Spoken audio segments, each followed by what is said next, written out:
Alors, on va écouter le procureur, M. Kone Brahma. Première des choses, la marche de l'opposition était-elle un succès? Oui, c'était un succès. Attendez. Ah.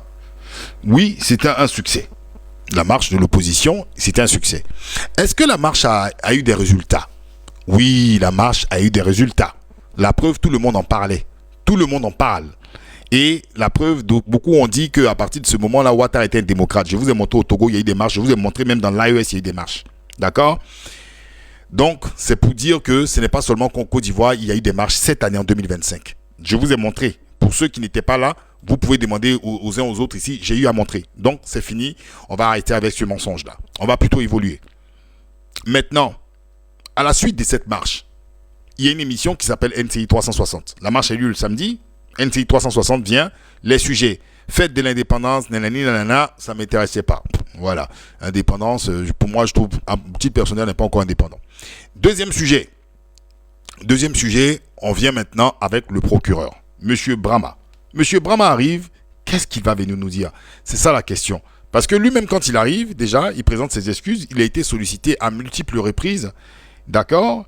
Et il n'a pas pu, il a dit que suite à son agenda, qui était assez overbooké, il n'a pas pu répondre au présent. Mais aujourd'hui, bizarrement, après la marche du 9 août, M. Brahma, il arrive. On va dire c'est un coup du destin et c'est tant mieux pour tous les Ivoiriens. Pour une fois, les Ivoiriens vont entendre leur procureur. Donc, il arrive, on va attendre, on va écouter ce que M. le procureur. Merci. Et puis, je vais vous parler aussi, d'accord, de ce qui est sorti par rapport à Lida Kouassi. Je reviendrai tout à l'heure. On écoute. Un instant, je baisse. Vous, chez vous, une figure clé dans le système judiciaire ivoirien, le procureur de la République près le tribunal de première instance d'Abidjan Plateau, M. Kone Brahma Oumar. Bonsoir à vous, monsieur le commissaire, monsieur le procureur. Comment vous allez? Je vais très bien. Merci d'avoir accepté notre invitation. Merci beaucoup. Il y a plusieurs affaires sur lesquelles les Ivoiriens aimeraient vous entendre. Oui. Notamment sur la question des dérives langagières sur les réseaux sociaux. Dernièrement, 2 personnes ont été épinglées. Une réputée être proche du pouvoir, une réputée être proche de l'opposition. Où on en est aujourd'hui avec ces affaires? Je voudrais vous remercier sincèrement pour cette opportunité que vous m'offrez. Bien avant, je voudrais présenter mes excuses parce que cette émission a été préparée depuis longtemps. Tout à fait, on vous attendait depuis longtemps. Tout à fait. Mais pour des raisons d'agenda, vous n'aviez pas pour des contraintes professionnelles, je n'ai pas pu être là. C'est cela. Vraiment, je me réjouis d'être sur votre plateau aujourd'hui. Avant de donner une réponse à votre préoccupation, je voudrais qu'on puisse... je voudrais vous donner lecture même de l'article 19 Bien sûr. de la Constitution. Hein, c'est ce qui est là. Très bien. Puisque c'est ce qui a un lien avec le thème que vous venez de décrire. Bien sûr. L'article 19 de la Constitution dit ceci. La liberté de penser et la liberté d'expression, notamment la liberté de conscience, d'opinion philosophique et de convictions religieuses ou de culte sont garanties à tous. Chacun a le droit d'exprimer et de diffuser librement ses idées. Ces libertés s'exercent sous la réserve du respect de la loi, des droits d'autrui, de la sécurité nationale et de l'ordre public. Toute propagande ayant pour but et pour effet de faire prévaloir un groupe social sur un autre ou d'encourager la haine raciale, tribale ou religieuse est interdite. Monsieur Djarassouba, oui. Ici, tout le principe est posé à travers l'article 19 de la Constitution. Il s'agit de la norme supérieure. Et cette Constitution a été adoptée par référendum en 2016. Et la liberté d'expression est consacrée à travers cette Constitution en son article 19, comme je viens de le dire. C'est cela. Mais je voudrais donc attirer votre attention sur le principe qui a été annoncé, mais particulièrement sur les exceptions. Il dit bien, ces libertés s'exercent sous la réserve du respect de la loi. C'est-à-dire que lorsque vous tenez des propos ou vous faites des diffusions, des fausses informations, il faut que ça se fasse en harmonie avec la loi. Lorsque vous tenez des propos haineux, diffamatoire, il faut que ça se fasse avec le respect des droits d'autrui. Lorsque vous tenez des propos haineux, xénophobes, il faut que ça ne porte pas atteinte à la sécurité nationale. Lorsque vous tenez des discours d'appel à l'insurrection et autres, il faut que ça ne porte pas atteinte à l'ordre public. En ma qualité de procureur de la République, le code pénal qui est ici a pour objet de réprimer les comportements antisociaux. Le procureur de la République, certes, n'est pas là pour faire des poursuites pour poursuivre, condamner pour condamner. Il a aussi une mission d'éducation ou une mission d'éduquer, d'informer et de sensibiliser. Mais M. Diarra-Souba, Oui. avec ce que nous constatons depuis quelque temps sur les réseaux sociaux, nous constatons des dérives langagières de façon grave qui portent atteinte même à l'ordre public, qui portent atteinte à la sécurité nationale, qui portent atteinte aux droits d'autrui. Alors, ces dérives ou ces personnes ou les auteurs de ces propos s'expriment en disant que c'est sur le fondement de la liberté d'expression. Je vous donne un exemple. Allez-y. Il y a de cela quasiment 24 heures. Il y a une marche en Côte d'Ivoire, particulièrement à Abidjan. Nous avons suivi cette marche. Nous avons vu sur les réseaux sociaux des propos haineux, racistes, xénophobes qui ont été distillés durant tout le projet ou bien durant tout le parcours de cette marche. Mais en ma qualité de procureur de la République, qui est le garant de l'ordre public, il m'appartient de ne pas laisser passer ces genres d'occasion. Toutefois, que les personnes qui ont tenu ces genres de propos haineux, racistes, xénophobes, on a entendu dire des expressions comme Mossi, étranger, c'est particulièrement grave. Le parquet ne peut pas rester muet. Donc toutes les personnes qui vont être identifiées à travers les différentes vidéos, il appartient au procureur de la République de les faire rechercher. Ok, c'est intéressant parce que vous avez l'article 19 qui est ici en face de vous. J'étais en train en même temps de chercher des éléments. Article 19, la liberté de pensée, la liberté d'expression, notamment la liberté de conscience, d'opinion philosophique et de conviction religieuse ou de culte sont garanties à tous. Chacun a le droit de s'exprimer et de diffuser librement ses idées. Ces libertés s'exercent sous la réserve du respect de la loi, des droits d'autrui, de la sécurité nationale et de l'ordre public. Toute propagande ayant pour but ou pour effet de faire prévaloir un groupe social sur un autre ou d'encourager la haine raciale, tribale ou religieuse est interdite. Ok. Donc là, on a pour exemple ce qui s'est passé, bien évidemment, d'accord, ce samedi, où il y a eu des gens qui scandaient « Petit Mossi, rentre chez toi », c'est ça? Donc automatiquement, il a fait allusion à la haine raciale et la xénophobie. Ok? D'accord, donc on va écouter juste quelque chose. Ok, je vais vous trouver un élément. Alors. Ok. On va écouter ça. C'est un instant, c'est important. Alors, un instant, je cherche. Écoutons cela. Des insultes publiques. D'accord, un instant, s'il vous plaît. Je vais trouver un élément. Un instant, s'il vous plaît.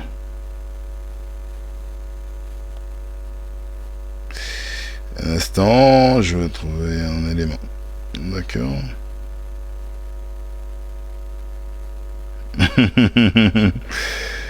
Ok.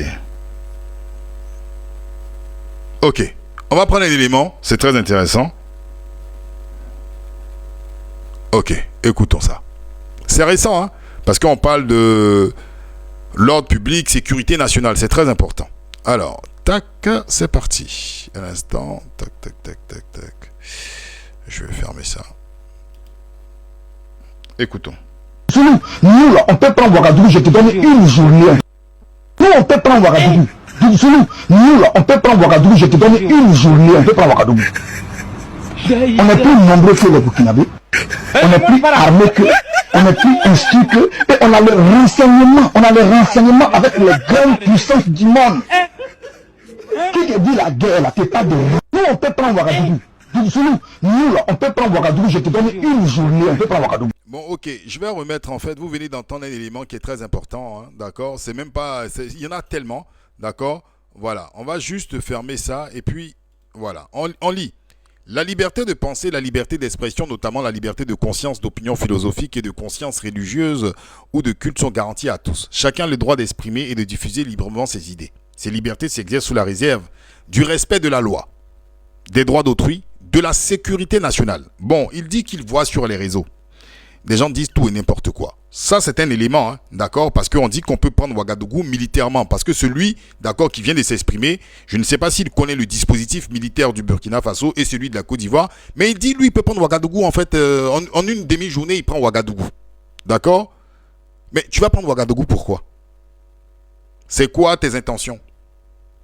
C'est quoi tes intentions? Pourquoi tu veux prendre Ouagadougou? Tu es en guerre avec Ouagadougou? C'est quoi ton truc? Et tu t'exprimes sur les réseaux. Alors, le monsieur, il n'est pas caché, il est connu. Mais le monsieur, il vous dira qu'il n'aura rien. Il n'aura rien. Parce que même s'il donne le prétexte que oui, les Burkinabés nous insultent, c'est pas un prétexte que toi tu le dises. Parce que le Burkinabé, il est régi sous la loi burkinabé. Ce sont les Burkinabés qui pourront l'interpeller. Mais toi, sur les réseaux, quand tu tiens ce genre de discours, il y a des gens tu as des fans derrière toi, tu as des gens qui t'encouragent. Qu'est-ce que tu es en train de faire? Mais lui, il n'aura rien. Je vais encore trouver d'autres éléments. Je ne vais même pas aller même sur Sissi, parce que Sissi, c'est un classique. D'accord? Je ne vais même pas prendre... Voilà. On va encore prendre... Est-ce que c'est vrai ce qui est dit ici? Écoutons M. Kwasi Adjoumani. C'est fort. On va écouter M. Kwasi Adjoumani. Vouloir déstabiliser notre pays. Sinon, comment comprendre? On aille jusqu'au Burkina Faso apporter du soutien à un régime issu de coup d'État. Celui qui a dû loger. Ok, là, M. Adjoumani s'exprime en tant que RHDP ou ministre. Je ne sais pas. Bon, il s'exprime en tant que porte-parole. Il dit, il est choqué que M. Kone Katina aille à Ouagadougou pour soutenir un régime de coup d'État. Ok. Est-ce que des ministres RHDP ne vont pas en Guinée pour soutenir un régime de coup d'État? M. Bamankone, M. le procureur. Parce que là, en fait, on met les pieds dans le plat. Hein. Est-ce que des ministres RHDP, c'est-à-dire RDR, ne vont pas en Guinée pour soutenir un régime de coup d'État? Pourquoi être choqué? Vous nous avez en fait cassé les pieds ici pour nous faire comprendre qu'à partir d'un moment, il était anormal que certains Ivoiriens, en fait, d'accord, soutiennent les pays de l'AES. Mais aujourd'hui, vous allez en Guinée jusqu'à inviter la Guinée, qui est un pays dont on a fait un coup d'État parce qu'ils n'ont pas encore fait d'élection. Mais vous allez vous les soutenir. Moi, la question que je pose, est-ce que le coup d'État de, comment il s'appelle, Doumbouya là, c'est un coup d'État où on danse du zouk ou c'est un coup d'État comme des coups d'État? Parce que je ne sais pas, jusqu'à preuve du contraire, il n'y a pas de coup d'État sexy et de coup d'État, je ne sais pas. Pourquoi vous avez une légitimité? En fin de compte, vous avez en fait reproché au PPACI de s'être rendu à Ouagadougou et bien parler du régime actuel. Or, vous-même, vous le faites. Et pour vous-même, c'est pire parce que vous les invitez pour la fête nationale. Alors, est-ce qu'il y a des coups d'État sexy? Et il y a des coups d'État qui sont peut-être plus, je ne sais pas, forains, je ne sais pas comment dire. Vous, votre coup d'État que vous aimez là, celui de Doumbouya là, c'est un coup d'État sexy? Hein? Bon, écoutons encore. Aujourd'hui, comme étant son chef, on a vu prendre des paroles ces temps-ci. Les gens nous ont ramenés là-bas. Ils disaient qu'on ne peut pas accepter que des putschistes dirigent un pays. Et lui, il envoie quelqu'un pour aller soutenir des putschistes. Mais je pose la question dans le sens contraire. Un Burkinabé aujourd'hui quitte le Burkina et vienne en Côte d'Ivoire par rapport aux agissements malsains du capitaine Ibrahim Kakao, qui vient dire que lui, il n'est pas... Vous avez entendu? D'accord, si lui-même le ministre, il s'en donne à cœur joie, a dit Ibrahim Kakao, alors l'article 19 Est-ce que M. Adjoumani est au-dessus de l'article 19? Lui, personnellement, on ne peut pas l'interpeller parce que c'est un ministre. La preuve, quand le journaliste, en fait, il y a un autre journaliste qui parlait, M. Kyo, il n'a pas voulu citer le ministre Seredo, d'accord? Qu'est-ce que le procureur nous a dit? Il nous a dit c'est un ministre. Ah bon? Moi, en fait, je pense que, dans le fond, il faut qu'on réfléchisse clairement. Hein. Est-ce que les ministres et ceux qui sont, je sais pas, le président, c'est des gens qui, personnellement, on ne peut pas, en fait, s'adresser à eux? Parce que lui, il a dit clairement, mais c'est un ministre. Est-ce qu'on peut, pour un ministre, on peut interpréter? Donc, le ministre peut dire tout et n'importe quoi. Il faut que, véritablement, on pense à revoir les lois et à revoir ce qui est en Côte d'Ivoire. Parce qu'il y a des choses qui ne vont pas. Et on y va. Ibrahim Kakao, il est du côté de notre régime. Voilà. Et pourtant, ils se sont fâchés ici quand IB, en fait, parlait du régime d'Alassane Ouattara. Donc, ils répondent là du tac au tac. Et quand c'est comme ça, les militants du RDN ne trouvent aucun reproche. Hein, parce que voilà, là, il répond Ibrahim Kakao. Ça prouve, en fait, qu'ils nous écoutent aussi sur les réseaux. Parce que IB Kakao, ça se disait beaucoup. Et c'est voilà, Ibrahim Kakao, on y va. Il soit capable encore d'y retourner. Ou bien il accepte d'y retourner, mais avec deux options. Dès qu'il arrive, on l'envoie au front, où il va se faire tuer, ou bien on l'exécute. Ok, voici une information qu'il nous donne. Ceux qui vont au front, on s'en va les... Ou bien, ce sont les gens du Burkina qui l'exécutent. Vous avez les preuves de ce que vous dites? Est-ce que vous avez les preuves de ce que vous dites? Ceux qu'on envoie au front, là, on les... Sinon, c'est le pouvoir des IB qui... C'est grave. Et c'est M. Adjoumani. Quelle est sa source? D'où détient-il ces informations? Bon, si Adjoumani le dit, ce n'est pas le militant lambda, là, qui ne connaît rien, qui ne sait même pas réfléchir, d'accord? Qui va aussi avoir le même argumentaire que M. Adjoumani. Donc, où passe le sens de la responsabilité? Donc, moi, ma question dans le fond, quelles sont les motivations de M. Kone Brahma? Bon, on va aller sur quelque chose. Il a dit quelque chose de très important. Les gens ont dit, en fait, on a dit, Petit Moussi rentre chez toi, c'est devenu un tollé. Je vais m'adresser aussi aux frères du Burkina Faso, parce qu'il y a quelque chose qui est très important, et j'aimerais bien me prononcer là-dessus. Mais je vais chercher d'abord un élément qui, ma foi, voilà, c'est cette information. Écoutez bien ici.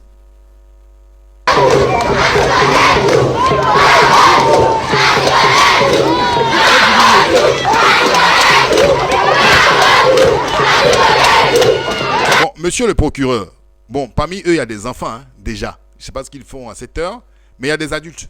Et voici ce qu'on dit. Gbagbo Djou, un supporter Djou. Gbagbo Djou, un supporter Djou. Bon, déjà, c'est très mal élevé, hein, pour que des enfants, déjà à cet âge-là et à cette heure-là, je pense qu'il se fait tard, qui courent et qui disent ça avec des adultes. Déjà, au niveau éducation, il faut qu'on voit les choses. Quelqu'un peut me dire ici ce que ça veut dire Gbagbo Djou, un supporter Djou, s'il vous plaît? Mettez-moi ici, ça veut dire quoi Gbagbo Djou, un supporter Djou? Dites-moi, parce qu'il y a des gens qui ne comprennent pas forcément le malinqué. Ah, ok, d'accord. Donc, monsieur le procureur, on peut...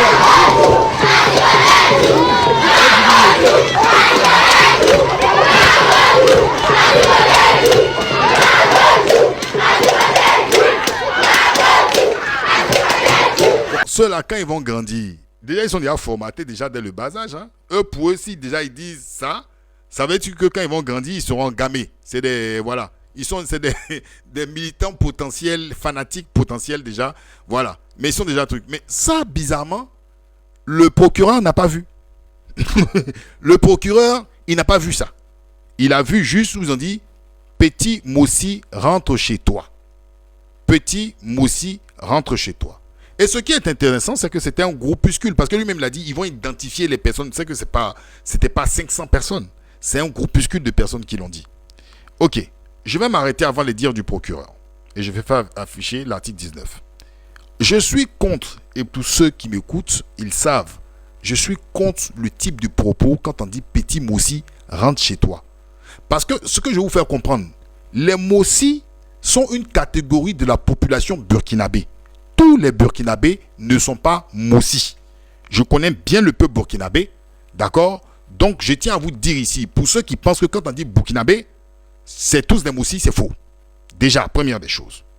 Et je pense qu'il ne faut pas tenir ce genre de propos en ce qui concerne l'indexation des peuples. Je l'ai toujours dit ici et je l'ai toujours soutenu. Moi, je suis quelqu'un, j'ai une vision noire. Donc pour moi, on ne qualifie pas un monsieur par rapport à son ethnie. Parce que entre les Mossi, d'accord, entre les Mossi, il y a des Mossi qui sont bien. Et il y a des Mossi qui ne sont pas bien. Moi, je suis baoulé. Ça ne veut pas dire que tous les baoulés sont bien. Il y a des salauds parmi les baoulés, et comme il y a de bonnes personnes parmi les baoulés. Chez ma mère Gouro, pareil, il y a des salauds et il y a de bonnes personnes. D'accord? Ça, c'est très important, j'aimerais dire. Et j'aime pas, en fait, d'accord, qu'on indexe tout un peu parce que cela sème à la confusion.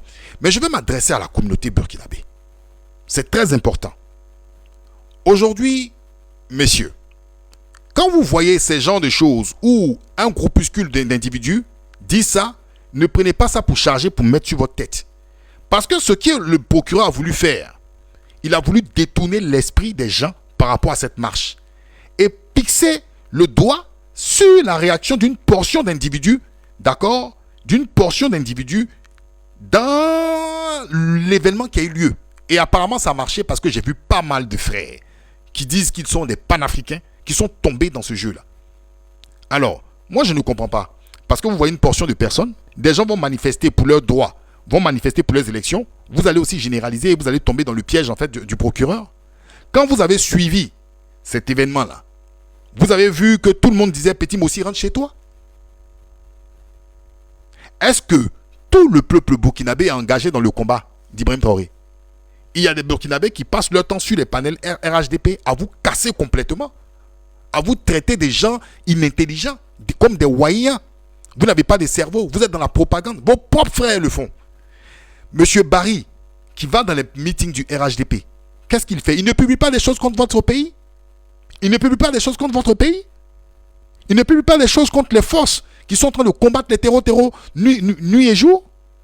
Et vous rentrez là-dedans. Vous accablez complètement, d'accord, l'ensemble de l'opposition ivoirienne et même les Ivoiriens. Quand j'entends ça, je me dis, mais comment on va s'en sortir? Moi, j'ai entendu, il y a des frères ici du Burkina Faso qui ont dit tout simplement que les Ivoiriens ne sont pas des gens fiables. J'ai commencé à rigoler. Je me dis, mais comment on va s'en sortir? Parce qu'automatiquement, un Ivoirien dit quelque chose, on généralise automatiquement. Mais et les Burkinabés qui ont volé dans les caisses de l'État, les Burkinabés qui se sont enrichis avec des puissances étrangères, est-ce qu'on dit que tous les Burkinabés s'enrichissent avec les puissances étrangères? On sait faire la différence, on sait faire la part des choses. C'est comme ça que vous avez été manipulés à longueur de journée sur la crise ivoirienne, jusqu'à ce que certains Ivoiriens et certains Burkinabés prennent part inutilement dans, d'accord, notre crise politique. Aujourd'hui, il y a pas mal de Burkinabés qui sont ressaisis et ils voient ce qui se passe. Cette affaire d'Alino Faso là, combien d'Ivoiriens ici ont demandé à ce que le corps d'Alino Faso soit rapatrié, y compris moi? Pourquoi on l'a fait? Parce qu'on est pour la justice. C'est pas parce que Alino est burkinabé en particulier. Si Alino même était malien, il était nigérien, on allait le dire. Parce que la famille d'Alino doit récupérer le corps d'Alino. Mais malgré cela, il y a des gens qui vont dire non, c'est parce que ces Ivoiriens-là, ils soutiennent l'opposition, ils veulent que l'AOS les soutienne pour venir faire un coup d'État. Mais vous-même réfléchissez quand même. Quand est-ce qu'on va s'en sortir? Il y a un frère même qui il allait plus loin. Il allait me parler d'une crise de tabou où des Burkinabés ont été massacrés suite à un conflit de terre.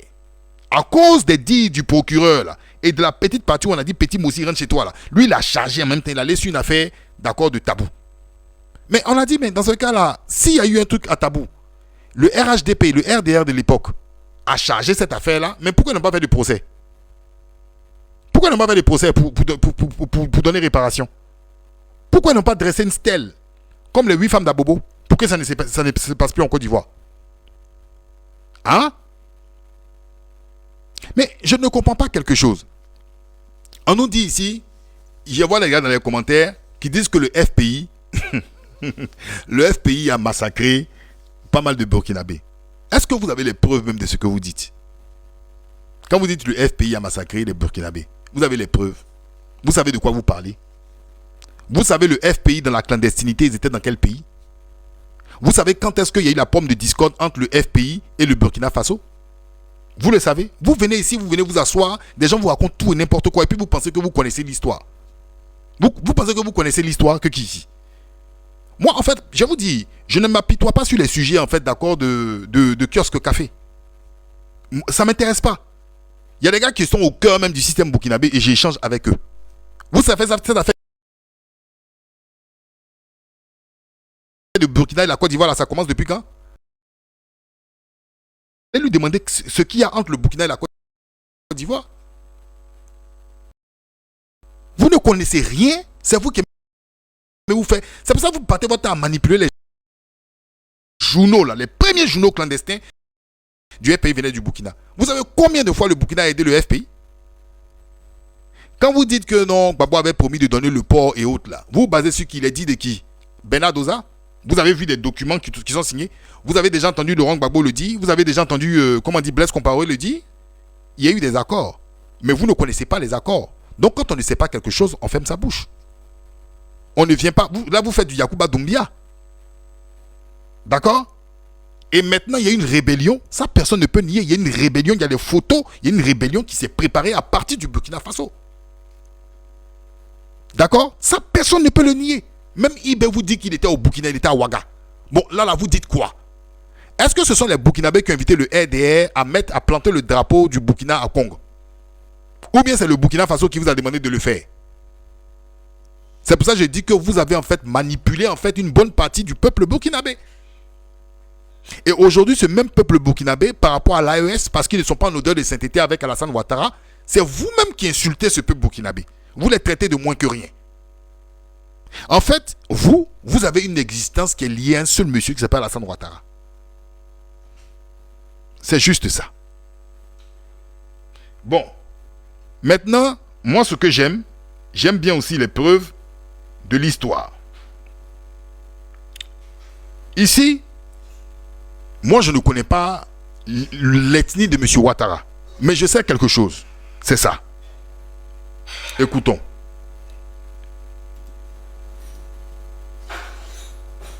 Un instant s'il vous plaît. Il faut que je mette le son de cet élément-là. C'est très important. Parce que ce n'est pas nous qui disons, c'est M. Ouattara lui-même qui le dit ici. Voilà. Et j'en suis heureux. Écoutez bien. Oui, j'ai fait une partie de mes études en Haute-Volta, alors que mon père y exerçait ses fonctions de chef traditionnel. Il a fait une partie de ses études en Haute-Volta, qui est l'actuel Burkina, parce que son père exerçait, d'accord, des pouvoirs de chef traditionnel. Oui, j'ai représenté ce pays dans les institutions régionales. Oui, j'ai représenté ce pays dans les institutions régionales. Les institutions régionales qu'on connaît chez nous, c'est la CEDEAO, la BCEAO, l'UEMOA. Quand on dit régional, c'est dans la région d'Afrique de l'Ouest. Mais il dit encore quelque chose qui est important. International. International, c'est Jean, le FMI. J'ai dit ce matin aux gens, allez porter plainte contre le FMI. Parce que dans les archives du FMI, il est noté dans les archives du FMI, dans un élément, c'est marqué Alassane Ouattara voltaïque. Dans les années 70, il a remplacé un certain Zoulou. C'est marqué voltaïque. Portez plainte contre le FMI aussi. Et ça, je le dis spécialement à M. Brahma. C'est pas moi qui le dis. Regardez, je vais vous montrer encore quelque chose. Non, c'est pas un truc. Je vais vous montrer encore quelque chose.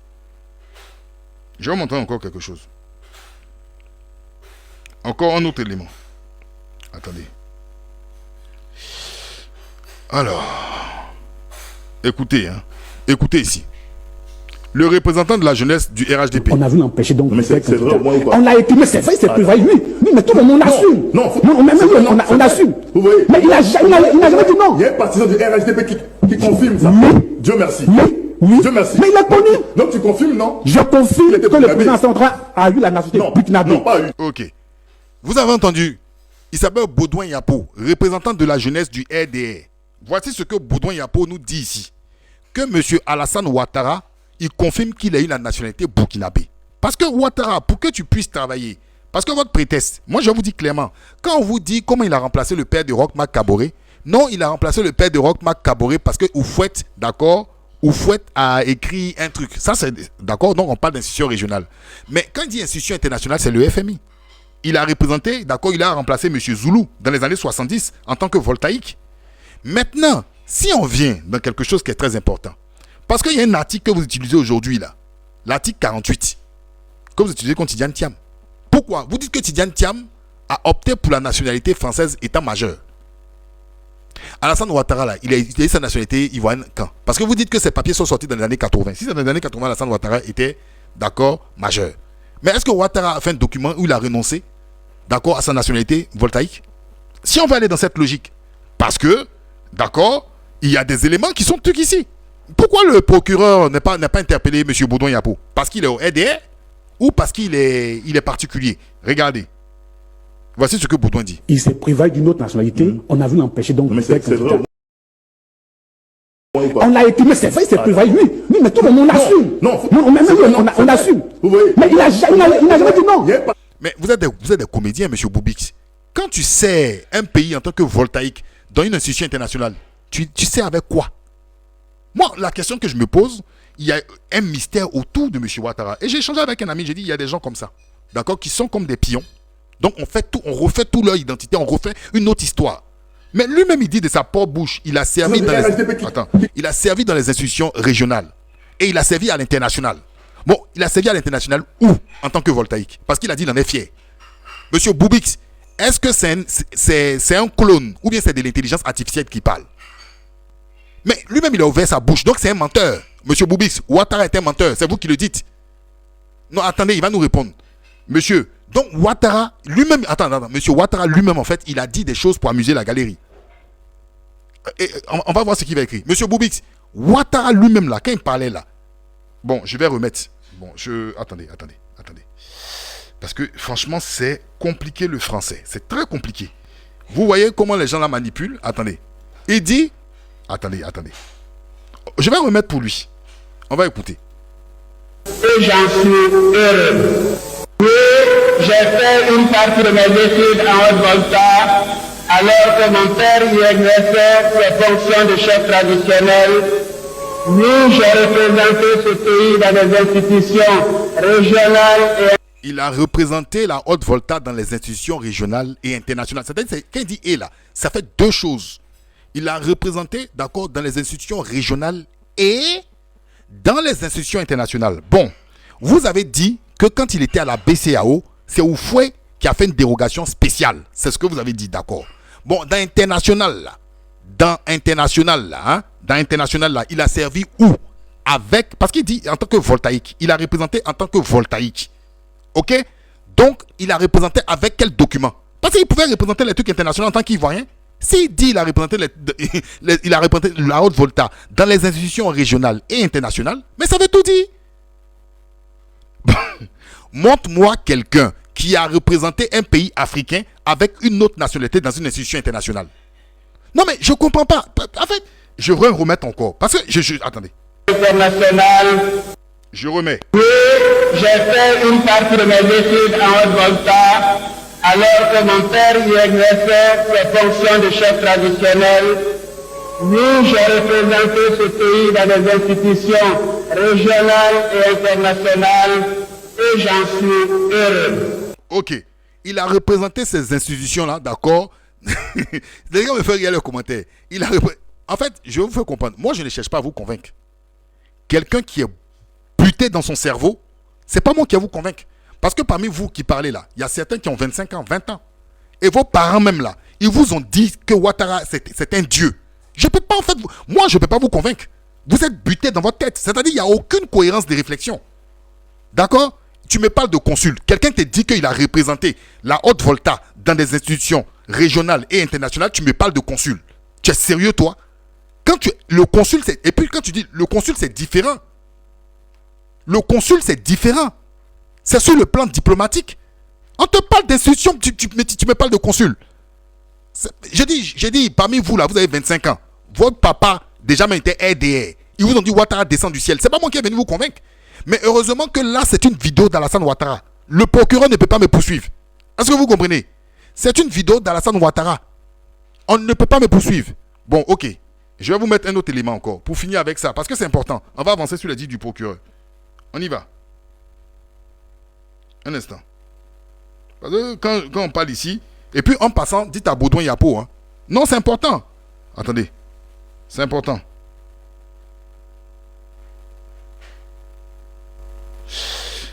Dites à Baudouin Yapo, en passant, d'accord, parce que Baudouin Yapo a dit que Ouattara a un truc. Attendez. Un instant.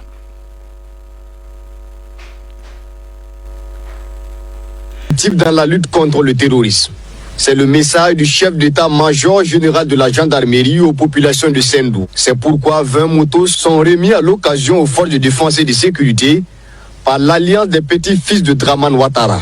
Une dotation qui vient sans doute impulser une nouvelle dynamique à la mobilité des hommes sur le terrain. Une bonne volonté qui a bien voulu faire un don de moto au commissariat de police, à la brigade de gendarmerie et au service des eaux et forêts de Sendou. Donc nous remercions grandement et c'est des exemples comme ça qui doivent être suivis en termes de participation citoyenne à la lutte contre le terrorisme. Cette initiative s'inscrit dans le cadre des journées de retrouvailles de l'Alliance des petits-fils de Draman Ouattara, APDO. Un moment de retrouvailles, de festivités, mais aussi de promotion des valeurs culturelles et traditionnelles entre les petits-fils du père de l'actuel président ivoirien Alassane Ouattara. Vous êtes entre Bon, ok. Donc, je sais pas dans quoi vous voulez. Écoutez, moi, mon père, mon grand-père n'est pas chef traditionnel au Ghana. D'accord?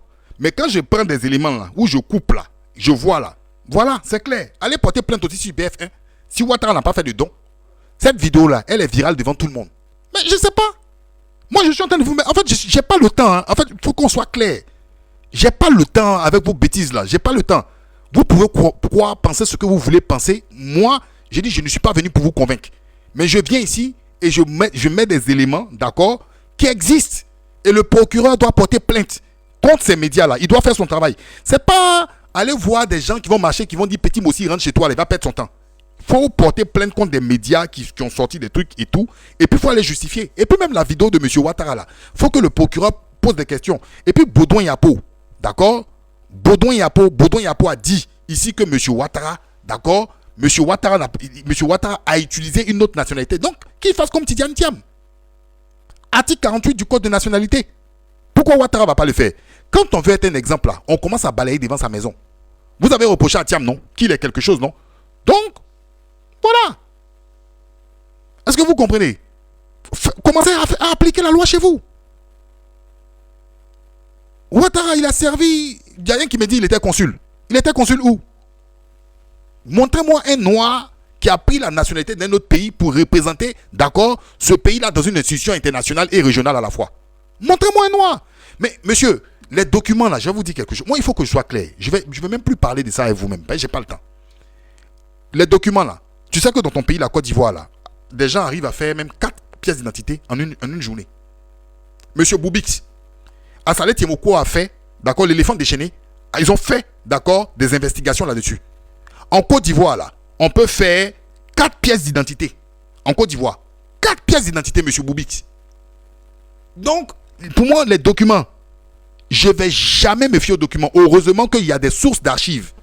Allez regarder le ministre de l'économie, je crois qu'il s'appelle monsieur, je crois Kone Mamadou en telle année, qui était en train de décorer les gens. Allez voir, il y a des sources dans les journaux. Allez porter plainte contre le FMI. Parce que le FMI a menti sur M. Ouattara. Mais je ne comprends pas. Moi, je vous aide. Allez porter... Regardez, si on accuse une sang de quelque chose, moi, pour démentir, je vais porter plainte. Je ne reste pas là et puis je laisse comme ça. Mais ce qui est bizarre, vous vous acharnez quand il s'agit des Noirs. Moi, ce que je ne comprends pas chez vous, vous vous acharnez quand il s'agit de Noirs. Mais quand c'est les Blancs, vous avez peur. Je ne sais pas pourquoi. Un gars comme M. Robert Bougie dit que vous n'avez pas gagné les élections. Il vient, Ouattara lui donne voiture, il lui donne tout ce qu'il faut, et puis il voyage tranquillement. Mais imaginez si c'est un Ivoirien qui dit ça sur les réseaux. Mais le gars, il est foutu. Merci, c'est le ministre Abdoulaye Kone. Mais vous prenez l'équipe pour qui ici? Quand des Blancs disent que Ouattara est voltaïque, là, on ne porte jamais plainte contre eux. Vous-même, là, je ne sais pas, vous êtes des éternels complexés dans votre peau. Je ne sais pas, quand vous voyez les Blancs, vous êtes bizarre. La haine, la haine que vous avez contre vos frères noirs, là, vous n'avez pas ça contre les Blancs. Quand les Blancs disent, là, vous êtes comme des toutous. Mais quand c'est les Noirs, vous faites non, j'ai vu un à même mettre une injure. Bon, c'est votre éducation. Je n'y peux rien. Moi, je donne du grain à moudre au procureur, qu'il fasse son travail. Donc, c'est pas affaire de prendre des photos de petits Mossi rentre chez toi, là, vous allez nous saouler. Il y a tellement d'éléments qui traînent ici. Il n'a qu'à commencer par Baudouin Yapo. Moi, je m'en fous. Qu'il soit voltaïque. Et je vous dis quelque chose. Moi, on me dit souvent, Ghanéen, franchement, je m'en fous éternellement. Parce que je n'ai même pas crié de mes origines. Et mes origines ghanéennes, je suis baoulé, j'en suis fier. C'est mon histoire. Vous m'avez déjà vu cracher sur quelque part d'où je viens. Je m'en fous. Il y a des gens qui... Il y a des gens qui ont du mal à accepter ça. Toi, tu dis que tu ne viens pas aller quelque part. Et puis c'est toi qui donnes des trucs aux gens. Bon, je ne comprends pas. L'association des temps. Et puis c'est toi qui fais des dons là-bas. Et puis il y a un journaliste qui ment sur toi. Et tu ne portes pas plainte. Il y a quelque chose qui cloche, les gars. Je ne comprends pas. Mais en fait, c'est parce que vous n'avez pas étudié la psychologie des gens là. Vous rentrez dans leur jeu. J'ai dit quand c'est les blancs là, ils ont du mal. Je ne sais pas s'ils sont complexés contre les blancs. Mais si quand c'est les noirs, il faut t'amuser. Ils vont te prendre, ils vont te laver ici. Vous les avez vu parler des blancs? Bougie a fait truc là. Vous avez vu quelqu'un qui a mis photo de Bougie pour insulter Bougie du matin au soir? Mais Bougie était à Abidjan. Hein. Il a été reçu par Madame Ouattara. Et Bougie, on a vu tout ce que Bougie a dit sur Madame Ouattara ici et sur Alassane Ouattara. Mais il était à Abidjan. Mon ami, tu racontes n'importe quoi. Gbagbo a porté plainte contre le journal et un journal Libération ici. Gbagbo a gagné le procès pour les escadrons de la mort. Faites-en autant. Vous, quand vous portez plainte, vous ne gagnez jamais vos procès. C'est bizarre. Quand vous portez plainte, vous ne gagnez jamais vos procès à l'extérieur, à l'international. Bref, je vais continuer parce que je ne vais pas perdre mon temps éternellement. On va continuer, on va écouter monsieur le procureur. Moi, c'est ce qui m'intéresse. Et moi, j'aimerais dire aux frères burkinabés là, faites très attention. Hein. Faites très attention. Vous rentrez dans une manipulation et ne soyez pas fleur de peau. Parce que c'est dangereux pour vous. Merci pour le monde, pour le rectificatif. Ils sont là, ils vous manipulent, ils jouent avec vous comme ça, et puis le truc. Moi, j'ai dit, ça sert à rien de dire, petit Moussi, rentre chez toi, ne rentrez pas les dents. Le Burkina Faso, c'est un pays qui est magnifique et tous les Burkinabés ne sont pas des Moussi. Donc, arrêtez-moi ces conneries-là. D'accord, on a un combat. Focalisez-vous sur ça et laissez ça. Parce que quand c'est comme ça, le volet identitaire, ils vont tout le temps surfer dessus. Or, on a des choses importantes, d'accord, qui nous intéressent. Le viol de la Constitution. Ok, on y va. Les interpeller, les conduire par devant lui et les faire juger et veiller à ce que la peine qui va être prononcée soit exécutée. C'est ça aussi la mission du procureur de la République. Donc aujourd'hui, avec le thème que nous venons d'aborder, il appartient pour moi de siffler la fin de la récréation. Pour dire que... Bizarrement, étrangement, là, monsieur le procureur vient siffler la fin de la récréation. C'est-à-dire, une portion d'individus qui courent, petit Moussi rentre chez toi. Hein? Monsieur le procureur débarque, il vient siffler la fin de la récréation. Bon, tant mieux. Tant mieux. Si c'est pour veiller sur les écarts de langage de part et d'autre, il n'y a pas de problème, monsieur le procureur. Faites votre job. Veillez, hein? Veillez au grain. Parce qu'apparemment, en Côte d'Ivoire, c'est très équilibré. Parce que quand on vous a posé des questions, vous avez dit que c'est très équilibré. Moi, je vais vous montrer plein de commentaires. Même sur la marche là, la marche du samedi là, il y a des pages promotion qui sont promotionnées RHDP. Ils ont demandé aux Burkinabés de sortir comme en Côte d'Ivoire. Contre Ibrahim Traoré. Et même ils se sont fait insulter par pas mal de Burkinabés. On continue, on écoute. Nous sommes arrivés à un stade où il faut mettre fin à ces dérives langagères qui ne cessent de troubler l'ordre public, qui ne cessent de mettre en mal la cohésion sociale. Et le procureur de la République est là pour réagir en fonction de ça. Bien sûr. La réaction, Augustin? Bon, comme le procureur a parlé de la marche, donc on va y aller.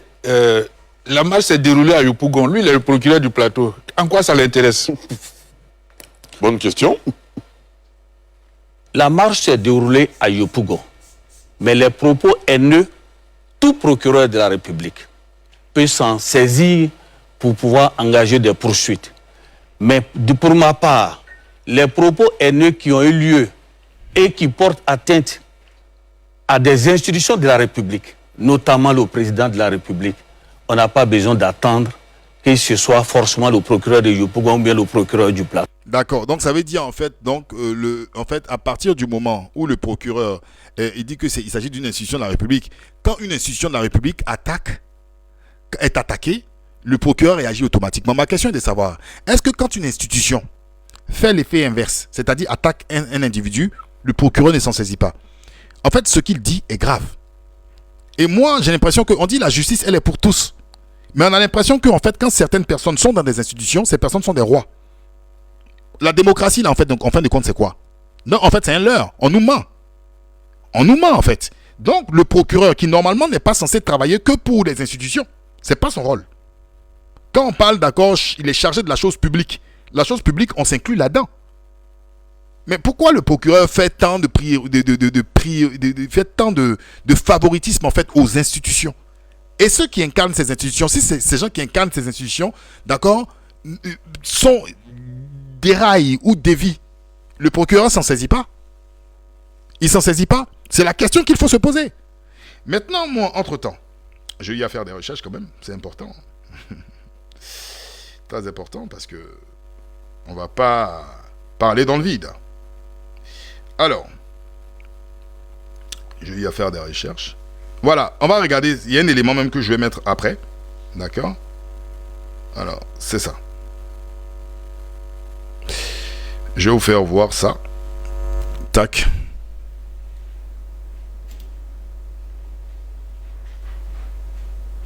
Je sais que ça va pas plaire aux gens hein, du RDR, mais bon. Ok. Bon, c'est pas grave.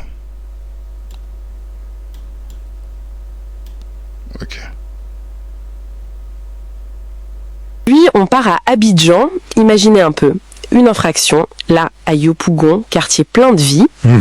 Et hop, l'affaire arrive sur le bureau de ce qu'on appelle le procureur du plateau. Alors ma question, c'est, juridiquement, ça tient la route, ça? C'est une excellente question. Et très concrète en plus. Ça nous amène au cœur de l'organisation judiciaire ivoirienne et de la procédure pénale. D'accord. Donc notre mission, si on peut dire, c'est de décrypter ça, en s'appuyant sur les textes, notamment le code de procédure pénale, pour voir qui peut faire quoi et où. Parfait. Alors commençons par le début peut-être. Ce terme procureur du plateau, c'est un raccourci, c'est ça? Pas un poste officiel pour juste cette commune? Absolument. C'est là qu'il y a souvent confusion. Le plateau, en fait, ce n'est pas un parquet autonome. C'est une section du tribunal de première instance, le TPI d'Abidjan. Comme Yopougon d'ailleurs. Ah d'accord, une section. Oui. Et... Vous avez entendu, hein, vous écoutez bien, hein, notez. Parce que ici, dans le Marigot Ivoire, on ne vient pas s'asseoir là pour dire tout et n'importe quoi. Vous entendez bien, hein? Ne venez pas dire ici que Nsantouma manipule. Écoutez très bien. Le point crucial, c'est qu'il n'y a qu'un seul procureur de la République pour tout le TPI d'Abidjan. Un seul. Vraiment? Oui. Et sa compétence, son pouvoir, s'étend sur tout le ressort du tribunal, c'est-à-dire toute la zone géographique. Donc ça inclut le plateau, Yopougon et les autres sections. Donc les magistrats qui sont physiquement au plateau, ils agissent sous son autorité en quelque sorte. Exactement. Ils exercent ses pouvoirs, mais sous sa direction. C'est une délégation de compétences, si vous voulez. C'est une question d'organisation interne, sous une autorité unique. D'accord, je vois. C'est plus clair comme ça. Ça permet une certaine flexibilité, j'imagine. Tout à fait. Surtout pour une grande ville comme Abidjan. Ça évite de cloisonner de manière trop rigide. Mais alors, comment on sait si c'est la section plateau ou la section Yopougon qui doit traiter notre affaire de départ d'haine? Bonne question. C'est là que la loi intervient. C'est l'article 54 du Code de procédure pénale qui fixe les règles du jeu. On appelle ça la compétence territoriale. L'article 54. Et il dit quoi en gros? Il donne 3 critères principaux pour savoir quel procureur est compétent. Premièrement, le lieu où l'infraction a été commise. Logique. Le lieu où réside l'un des suspects. Et troisièmement, le lieu où l'un des suspects a été arrêté, même si c'était pour une autre raison d'ailleurs. Ok. Lieu de l'infraction, résidence, arrestation. Mais ce lieu de l'infraction, c'est juste là où ça s'est passé ou c'est plus compliqué? C'est une nuance importante ça. L'article 21 du Code pénal, lui, nous dit que cette notion est assez large. Ce n'est pas juste l'endroit de l'acte final. C'est-à-dire? Ça inclut aussi l'endroit où un acte de préparation a eu lieu, ou là où un élément essentiel du crime s'est produit, ou même l'endroit où le résultat de l'infraction s'est fait sentir. Ah oui d'accord, c'est beaucoup plus large en fait. Oui. Ça permet d'éviter que des affaires passent entre les mailles du filet juste parce que les différentes étapes ont eu lieu dans des zones différentes. Du coup, si on revient à notre exemple, Yopougon Plateau, même si l'acte principal s'est passé à Yopougon, oui, la section du plateau peut devenir compétente si un autre critère est rempli sur son territoire. Concrètement, si le suspect habite, disons, à Cocody, qui dépend du plateau, je crois. Oui, Cocody relève de la section plateau, comme à Djamé ou à Bobo aussi. Alors, c'est très intéressant, ce détail, c'est très important, parce que ceux qui ont été pris pour la plupart, en fait, d'accord, ils étaient au niveau de Yopougon. D'accord? Mais on va avancer, c'est très intéressant. Par exemple. Donc, s'il habite Cocody ou s'il est arrêté à Adjamé, même pour l'affaire de Yopougon, la section peut s'en saisir. C'est exactement ça. Ou bien, imaginons qu'une partie de la planification de l'infraction se soit faite au plateau. Ça suffit aussi. D'accord. C'est vraiment une question de connexion territoriale, quelle qu'elle soit. Tout à fait. Un des 3 critères prévus par l'article 54 doit pointer vers le ressort de la section. Bon, alors pour résumer et répondre clairement, oui, le magistrat qui exerce au plateau peut s'occuper d'une affaire de Yopougon. Oui. Mais ce n'est pas automatique. Il faut une justification légale basée sur ces critères de compétence. Précisément. Ce n'est pas une rivalité entre sections, hein. C'est une application des règles sous l'autorité du procureur de la République du TPI. Et parfois, quand plusieurs sections sont compétentes, le choix peut aussi être guidé par des aspects pratiques. Comme quoi, par exemple? Où se trouvent les preuves principales?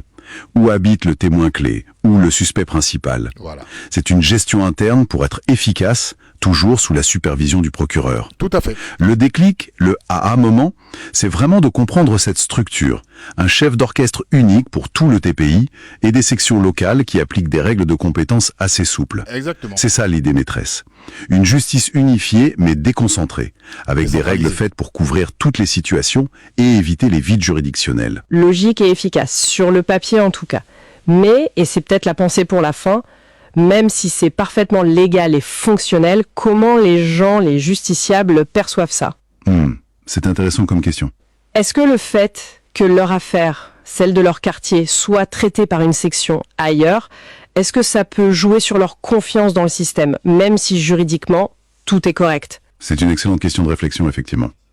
Ça touche à la perception de la proximité de la justice, à la confiance, au-delà de la pure technique juridique. De quoi... Ouais, bon, voilà qui est dit. J'espère que vous avez bien retenu et vous avez bien compris en fait ce qui a été dit. D'accord? Donc le procureur, en fait, Monsieur Brama est au-dessus. Mais effectivement, il y a des procureurs en fait dans différentes zones qui peuvent intervenir. C'est une forme de décentralisation. Et surtout si, par exemple, pour l'affaire du 2, on sait que tout a été prémédité et pensé en fait dans la zone de Yopougon. Il était important aussi de faire intervenir, d'accord, le procureur. Mais hier, M. Brama nous a dit quelque chose de très intéressant. Il a dit en fait que certaines affaires qui semblent tellement importantes, qui vont sur des volets tellement importants, atteinte à la sûreté de l'État, il s'en charge, d'accord. Mais revenons sur le cas en fait, d'accord, des propos dans cette marche. Est-ce que là, nécessairement, d'accord, M. Brama qui a pris comme prétexte ça, l'article 19, surtout sur la liberté de penser. C'est intéressant, hein, parce que moi, on ne m'endort pas. Comme M. Boubix essaie de faire, on ne m'endort pas. La liberté de penser et la liberté d'expression, notamment la liberté de conscience, d'opinion philosophique et de conviction religieuse ou de culte sont garanties à tous. Chacun a le droit de s'exprimer et de diffuser librement ses idées. Ces libertés s'exercent sous la réserve du respect de la loi, des droits d'autrui, de la sécurité nationale et de l'ordre public. Toute propagande ayant pour but ou pour effet de faire prévaloir un groupe social sur un autre ou d'encourager la haine raciale, tribale ou religieuse est interdite. Donc, on va aller sur les deux mentions, d'accord, de la haine raciale et tribale. Parce qu'on a dit petit Moussi rentre chez toi. On est d'accord. Mais c'est passé à Yopougon. Alors, est-ce que là, il s'agissait d'une situation, d'accord, d'État, d'atteinte à la sûreté de l'État ou d'une situation extrêmement, d'accord, grave dont le procureur de Yopougon ne pouvait pas s'en charger et venir sur un plateau de télé nous annoncer que les gens vont être identifiés. Et pourquoi? Moi, je pense que tout simplement, on est dans un contexte préélectoral et le procureur, M. Brama Kone, est venu taper du poing sur la table et aussi adresser un message, d'accord, aussi à l'opposition et de faire attention. Et là, je corrobore parfaitement et à 100% le comportement de M. Lago Fabrice suite à cela. Parce que c'est malsain et c'est déplacé. À titre de communiquer, le procureur même de Yopougon pouvait passer un message. Mais pour que M. Brama Kone vienne nous dire cela, c'est grave. Et puis quand il parlait de l'institution de l'État, c'est-à-dire qu'à chaque moment donc, que M. Ouattara a été gratigné, automatiquement le procureur sort. Il faut arrêter. Le procureur n'est pas l'avocat du président de la République. Il faut arrêter. Donc à chaque moment des ministres sont égratignés, tic tic, il sort. Mais je pense que le procureur aussi, il est pour tout le monde. Parce qu'à la fin de cette émission, quand il parlait, Atu Banga même lui a dit, d'accord, Atu Banga lui a dit, mais vous faites de la pédagogie. Il a souri, oui, je ne suis pas méchant. Bon, on va écouter ce qu'ils vont dire. Allez, go. C'est bon.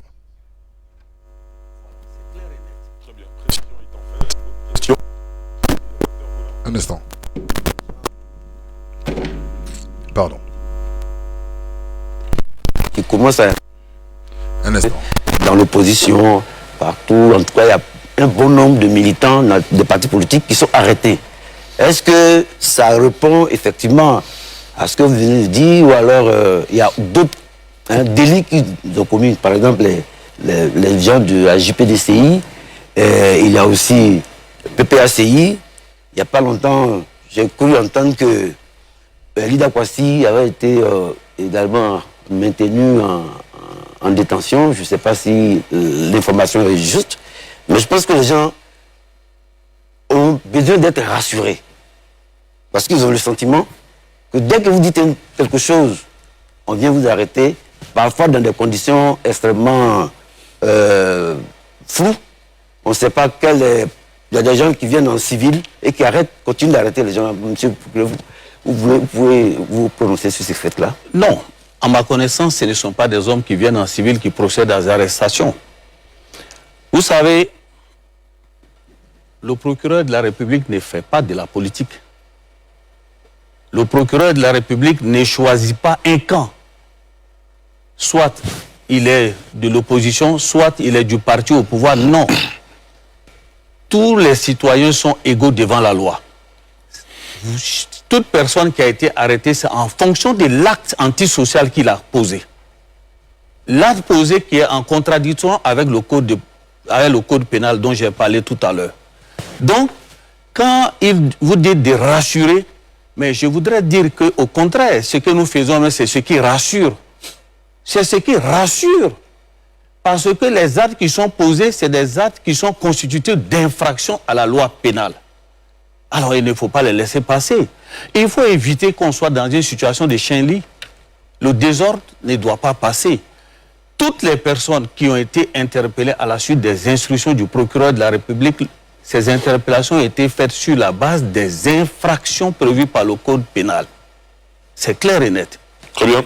Professeur Manga? Monsieur le procureur, quand même, est-ce qu'on peut en savoir plus?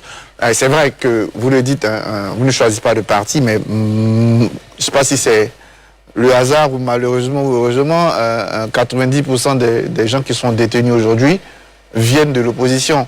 Et directement ou indirectement, ça peut créer une suspicion. D'ailleurs, en plus, on ne sait pas trop pourquoi. Toute la JPDCI et estudiantine est quasiment en prison. On a le PPACI qui s'est plaint après les attaques du bus à Yopougon, qui estime... Alors, c'est intéressant, je viens de voir un élément aussi, d'accord, qu'on va regarder. Ça c'est bon aussi pour le procureur de la République, hein, parce que le procureur de la République, il a de l'amour pour la communauté burkinabé. On écoute. On t'a parlé, les pro-Gbagbo et les Burkinabés là. Il n'y a jamais amitié. Il n'y a pas amitié. Les pro-Gbagbo ne sont jamais prêts pour les Burkinabés. Jamais. Voilà, si les Burkinabés sont à l'abri en Côte d'Ivoire là, c'est le président Alassane Ouattara. Voilà. Donc, ce que tu es dedans là, tu penses qu'ils sont prêts pour toi? Ils ne vont pas te rater, champion. On te disait toujours, on dit, et politique de Côte d'Ivoire étranger ne doit pas se mêler dedans. Toi, un Burkinabé, tu viens parler dans la politique de Côte d'Ivoire. Vous avez entendu? Vous avez entendu? Voilà, c'est un duo, je sais pas en fait, hein, je les connais pas, mais c'est un duo. Je pense qu'apparemment c'est un duo, je les connais pas trop. Mais voilà, ils viennent de dire quelque chose. Politique de Côte d'Ivoire, un étranger ne doit pas se mêler dedans. À l'égard de monsieur Ibrahim Ziggy. Ziggy, il est ivoirien, il est un parent burkinabé, ça fait pas de lui un burkinabé automatiquement. Mais voilà, lui-même il donne un conseil. Et politique de Côte d'Ivoire étranger ne doit pas se mêler dedans. Toi, un burkinabé, tu viens parler dans la politique de Côte d'Ivoire. Alors, est-ce qu'il a les preuves que Ziggy est burkinabé? Est-ce qu'il a les preuves que Ziggy est burkinabé? Avez-vous les preuves que Ziggy est un burkinabé? Ziggy a des origines burkinabées, son père peut être burkinabé, sa mère elle est ivoirienne. Mais s'il a opté pour la nationalité ivoirienne, il est ivoirien. Mais il dit, toi un burkinabé, toi un burkinabé. Alors pourquoi ces gens-là, eux là par contre, ceux-là, ils sont intouchables? Voilà, tu lui dis, respect à toi, hein. Non, il a dit son vrai nom. Non, ce qu'il a dit, voilà, c'est la vérité. Nous, on est RADP, on s'attend pas, hein. Mais ça, c'est entre nous les Ivoiriens. Vous avez entendu, et ça, c'est bien pour nos frères burkinabés. Vous entendez? En fait, il interpelle un autre de l'autre camp qui est extrême, et ils disent, d'accord, mais les burkinabés, c'est pas vous qui êtes en train de remonter là. Ils vous disent que c'est eux qui font votre garde. Mais en même temps, ils disent le contraire. Faites attention. Ne restez pas... En fait, c'est ça. Ne vous faites pas manipuler dans ce truc. Nous, on n'est pas dedans. Moi, je ne peux pas venir prendre mon micro pour venir parler des Burkinabés. Je n'ai rien à foutre. Ce sont mes frères. On est tous noirs. Moi, j'ai vécu à l'étranger. Vous croyez qu'on fait une différence entre en fait, un Burkinabé et un Ivoirien? Chez les Européens, on est tous des mêmes. On est des noirs. C'est vous là qui ne voyagez pas. Vous restez dans votre pays. Là, vous êtes là à faire des querelles entre vous. D'accord? Mais... ce qu'on doit faire, nous on sensibilise. On sensibilise. Et vous aussi de votre côté aussi sensibiliser, ne rentrez pas dedans. C'est de ça qu'il s'agit. Vous croyez que moi j'ai le temps pour aller dire quelle telle personne est truc qu'on appelle, comment dire. Si un Burkinabé vient en Côte d'Ivoire, je vais vous dire quelque chose clairement. Un Burkinabé vient en Côte d'Ivoire, le gars il falsifie les papiers. Je vais m'en prendre à qui? Je m'en prends aux autorités ivoiriennes. Parce que pour qu'un Burkinabé rentre en Côte d'Ivoire et il a les documents aussi rapidement, c'est qu'il y a un problème au niveau de l'administration. C'est qu'il y a un problème au niveau de l'administration. Vous croyez que je vais pointer du doigt seulement le Burkinabé? Non. Je vais pointer aussi les autorités ivoiriennes. Il faut faire votre travail. Parce que dans leur pays là-bas, là, on ne peut pas faire n'importe quoi. Allez au Burkina, allez au Mali, vous allez voir si vous pouvez faire n'importe quoi.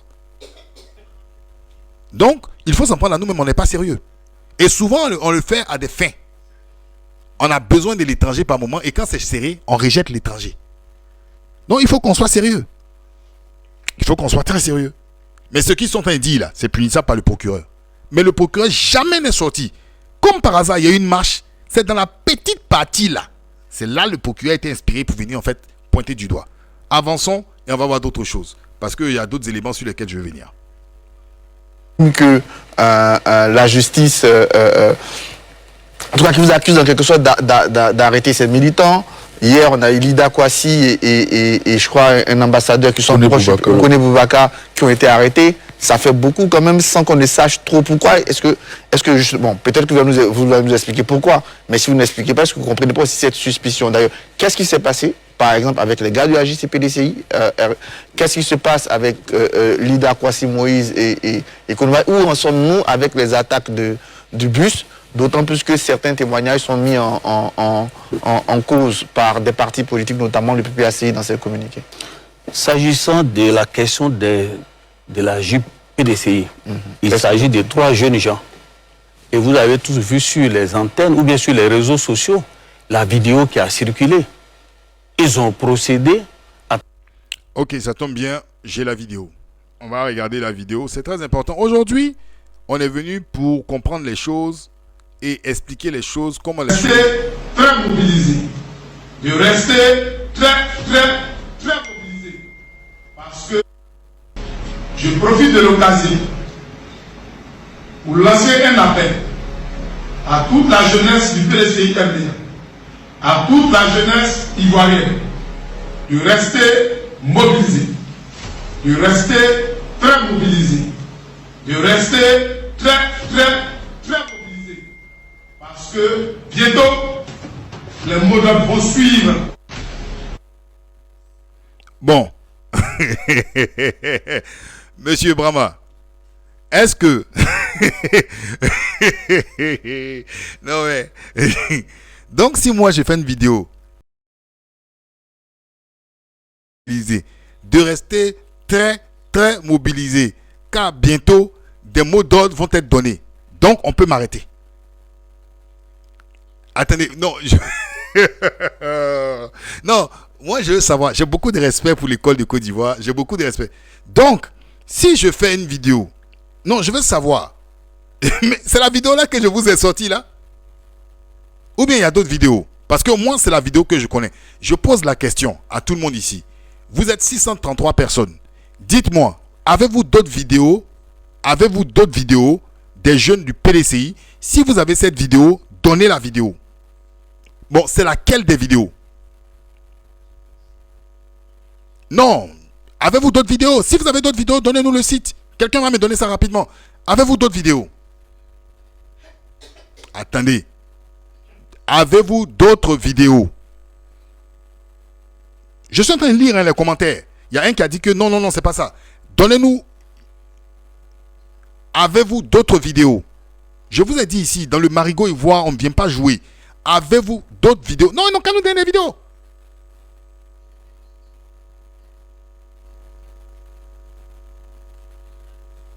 D'accord, parce que j'ai dit aux Ivoiriens de rester mobilisés à partir du mot d'ordre. Donc dans ce cas-là, Gbagbo on doit arrêter Gbagbo. Dans ce cas-là, arrêtez Gbagbo. Parce que Gbagbo a dit qu'il va parler.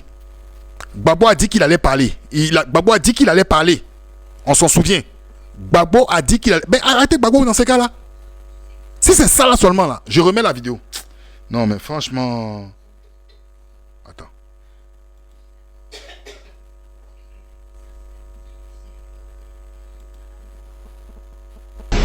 Je profite de l'occasion pour lancer un appel à toute la jeunesse du PDCI MDA, à toute la jeunesse ivoirienne de rester mobilisée, de rester très mobilisée, de rester très mobilisée. Parce que bientôt, les mots d'ordre vont suivre. Bon, je demande, ça là, est-ce que c'est à cause de ça, les gens là sont interpellés? Parce que quand tu dis, bah vous-même vous rigolez. Parce que je suis allé faire des recherches, vous rigolez. Restez mobilisés, restez très mobilisés. Il y a des mots d'ordre qui vont suivre. C'est à cause de ça.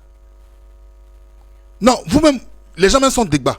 Non, mais les gens sont débat. Parce que moi, j'ai déjà vu des militants du RDR menacer faire des vidéos aussi, de dire aux gens de rester mobilisés.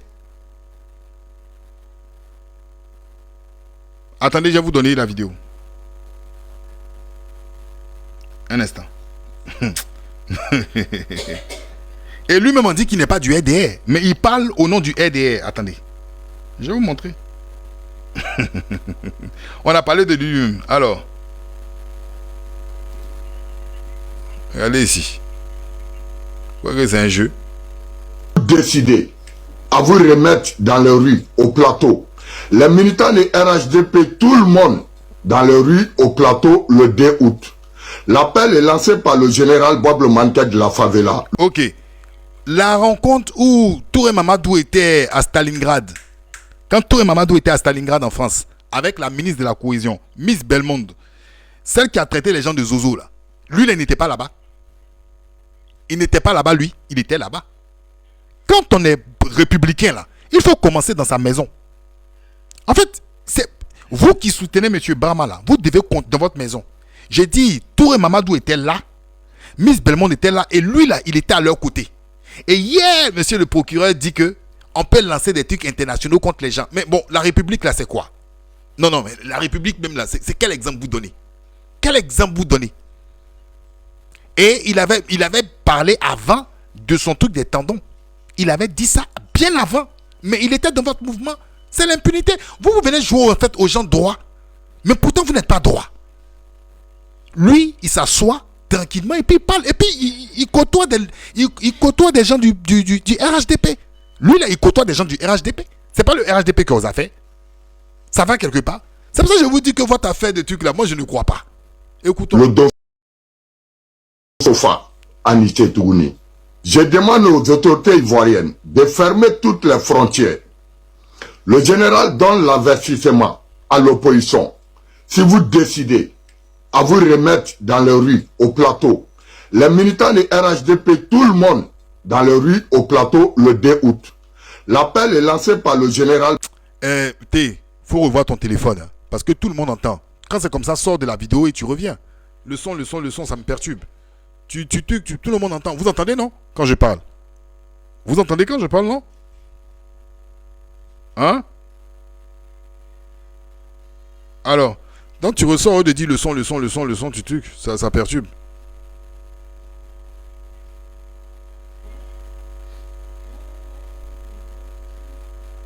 Congo agressé, blogueur malien avec Yoro, Ivoirien à Ebiaka. Le combat est engagé. Au Miereko, Moulouni Savani, le Lukataka Blakoro, Johnny Pachoko a raison, Taliban Timoin. Voilà. Attendez ici. Il est où? Écoutons. De la même manière, aujourd'hui, vos leaders sont au pouvoir pour chasser les étrangers de la Côte d'Ivoire.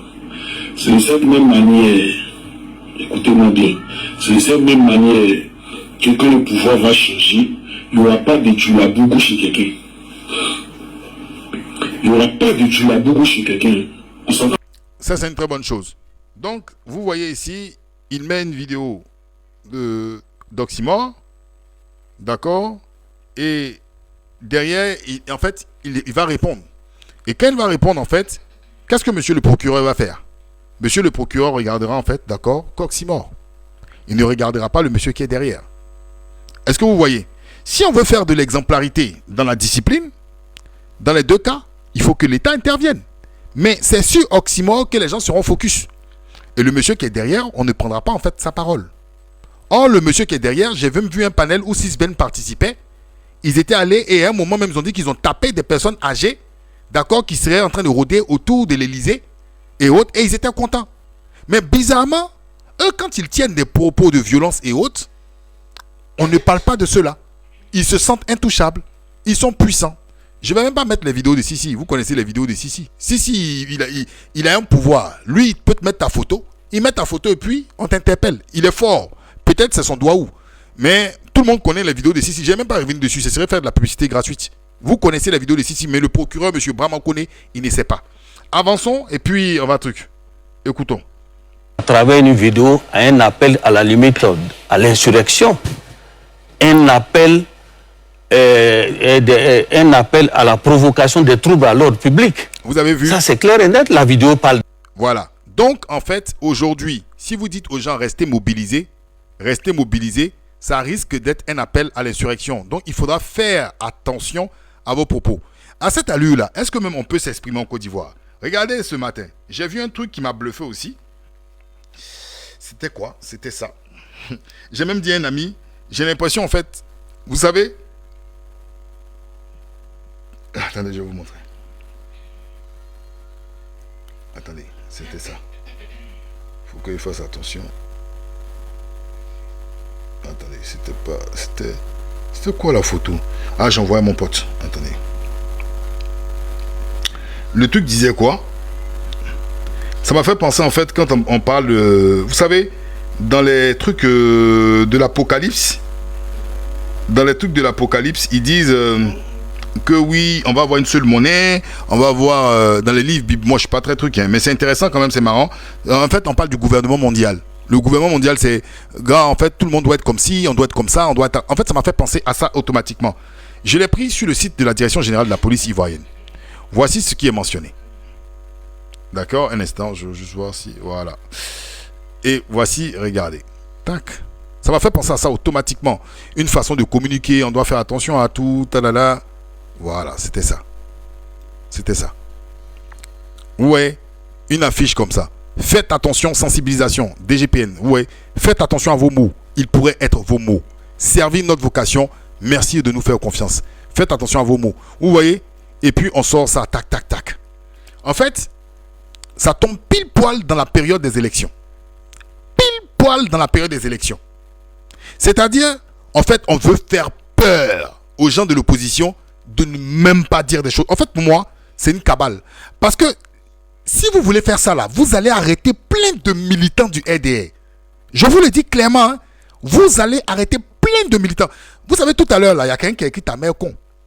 Moi, j'ai vu le commentaire. Vous allez arrêter plein de personnes. Et ceux-là, ils sont spécialistes dedans. Quelqu'un qui a du mal à pouvoir raisonner, il va remplacer en fait son raisonnement par les injures. Parce qu'il a du mal à donner son explication. On va arrêter plein de gens du RDR. Ce que vous allez commencer là, si vous êtes honnête là, vous allez arrêter plein. Ce matin même, j'étais sur un blog de Jonathan, du frère Jonathan. Et puis, il y a une femme qui s'appelle Glagla. Glagla, elle a sorti un truc d'une femme. Une femme qui parlait sur le panel de Sisi. Et elle s'adressait à quelqu'un, puis elle a dit que la personne, en fait, est sortie du postérieur de sa mère. J'étais dégoûté d'entendre une femme parler comme ça. Avec rage et animosité. Crier sur le monsieur.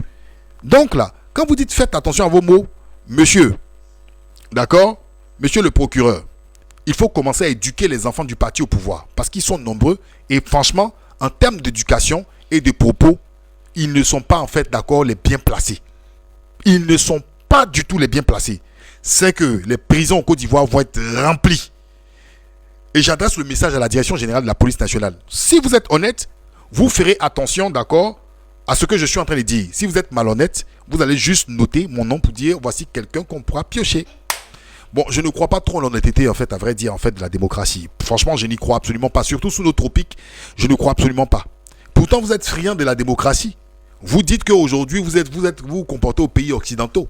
La liberté d'expression, et par-ci, par-là. Mais vous êtes vraiment à la traîne et à la pointe. Je dirais même que vous êtes en fait une sous-merde. Excusez-moi en termes de démocratie, de liberté démocratique. Parce que par contre, en France, on peut se permettre de dire qu'en fait, Emmanuel Macron est un échec. On peut dire que Manuel, on peut avoir même des doutes même sur sa capacité de gestion. On peut même jeter un œuf. Mais ce qui est bizarre, vous faites comprendre que la République, en fait, elle est tropicale. Quand il s'agit, en fait, de ces genres de choses. La République, elle est tropicale. Mais dans aucun test, on dit que la République s'inspire de nos traditions. Moi, j'aimerais bien que la République s'inspire de la tradition baoulé. En tout cas, chez moi, en tant que baoulé, ma culture, elle est tellement belle. Et il y a des choses en termes de valeurs qui sont assez intéressantes. Vous pouvez piocher les dents. Ma culture gourou. Vous dites, j'ai discuté avec le pasteur là le week-end dernier. Il dit que le fait de dire papa, papa, c'est parce qu'il est africain. Je l'ai remis à sa place. Je dis, mais ce que tu oublies, en fait, c'est que la République, elle n'est pas africaine. Si moi, je suis président, je donne un exemple, en toute modestie et humilité, ça ne sera jamais le cas avec mon niveau 3e. Si je suis président, d'accord, rien ne m'oblige à appeler mon chef du village papa. J'ai un père biologique. Je l'appelle papa et cela me suffit largement. Si je suis dans mon village et au village dans ma culture, oui, je peux appeler un doyen papa. Nana, papa et tout. Mais au pouvoir, non, la République, c'est monsieur le président. Il n'y a pas de papa de familiarité. Donc quand vous venez nous dire, en dépit de la Constitution, vous balayez la Constitution et puis vous dites, donnez 5 ans aux vieux et autres, vous n'avez rien compris. Vous êtes en fait des gros villageois suiveurs. Vous êtes des fanatiques. La République, c'est pas du jeu. La République, c'est pas du jeu. On ne joue pas avec la République. Et c'est pour cela que vous avez du mal à respecter les lois. Parce que vous vous comportez en fait dans un anarchisme pas possible. Je n'ai pas les moyens, je n'ai pas les qualités d'être président. Et puis Côte d'Ivoire là, je ne porte pas veste. Moi, je suis toujours torse nu à mon gros ventre de baoulé. Ils vont faire quoi avec moi? Allez prendre ceux qui gracient et puis qui vous dites c'est les ministres. Les Mbappé là sont là pour ça. Alors, je vais revenir pour ça. Je suis bien dans mes champs, je suis paysan, ça me suffit largement. Ça ne m'intéresse pas la politique. Alors, donc, monsieur le procureur, voici un communiqué qui est ici. On continue. D'elle-même. Et même ils reconnaissent ça. Et c'est ça qu'il faut anticiper. Il faut anticiper, il faut éviter cela. Parce que là, ça trouble l'ordre public. Ce n'est que l'appel ou il y a d'autres choses parce que... Bien sûr, il y a d'autres choses. Voilà, ce n'est pas l'appel seulement, il y a d'autres choses. Alors, il y a un premier... Bon, on dit il y a d'autres choses. On n'a pas les détails, mais je vous ai montré, d'accord. Je vous ai montré en tout cas le truc qu'il a dit qui appelle à la haine. C'était le seul truc. Pour l'instant, on n'a pas encore eu d'éléments concernant le PDCI, mais il y a d'autres choses. Il a dit il y a d'autres choses. Parce que Atu Banga a posé la question, il a dit il y a d'autres choses. Donc on attend que cette autre chose-là soit révélée. On continue. Je ne voudrais pas rentrer trop en profondeur parce que c'est des dossiers qui se trouvent en cabinet d'instruction. Dès lors, le juge d'instruction est saisi, le procureur de la République est dessaisi. Mais je voudrais vous rassurer que les poursuites au niveau du parquet ne sont pas faites en fonction des partis politiques. Vous parlez des actes posés à Yopougon, l'affaire du bus, ainsi de suite. Et de la voiture de police. Exactement. Mais il s'agit des actes perpétrés dans le but de créer la cause, la peur au sein de la population. Et regardez les images, c'est tellement violent. Alors, comme l'enquête en cours, je ne vais pas en dire longtemps et je ne vais pas en dire plus pour ne pas biaiser un peu les informations que... Ok. Selon la psychose, dit la psychose normalement, mais je ne sais pas pourquoi monsieur le procureur a dit la psychose. Selon la psychose dite par notre très cher procureur, on va entendre quelque chose de très intéressant.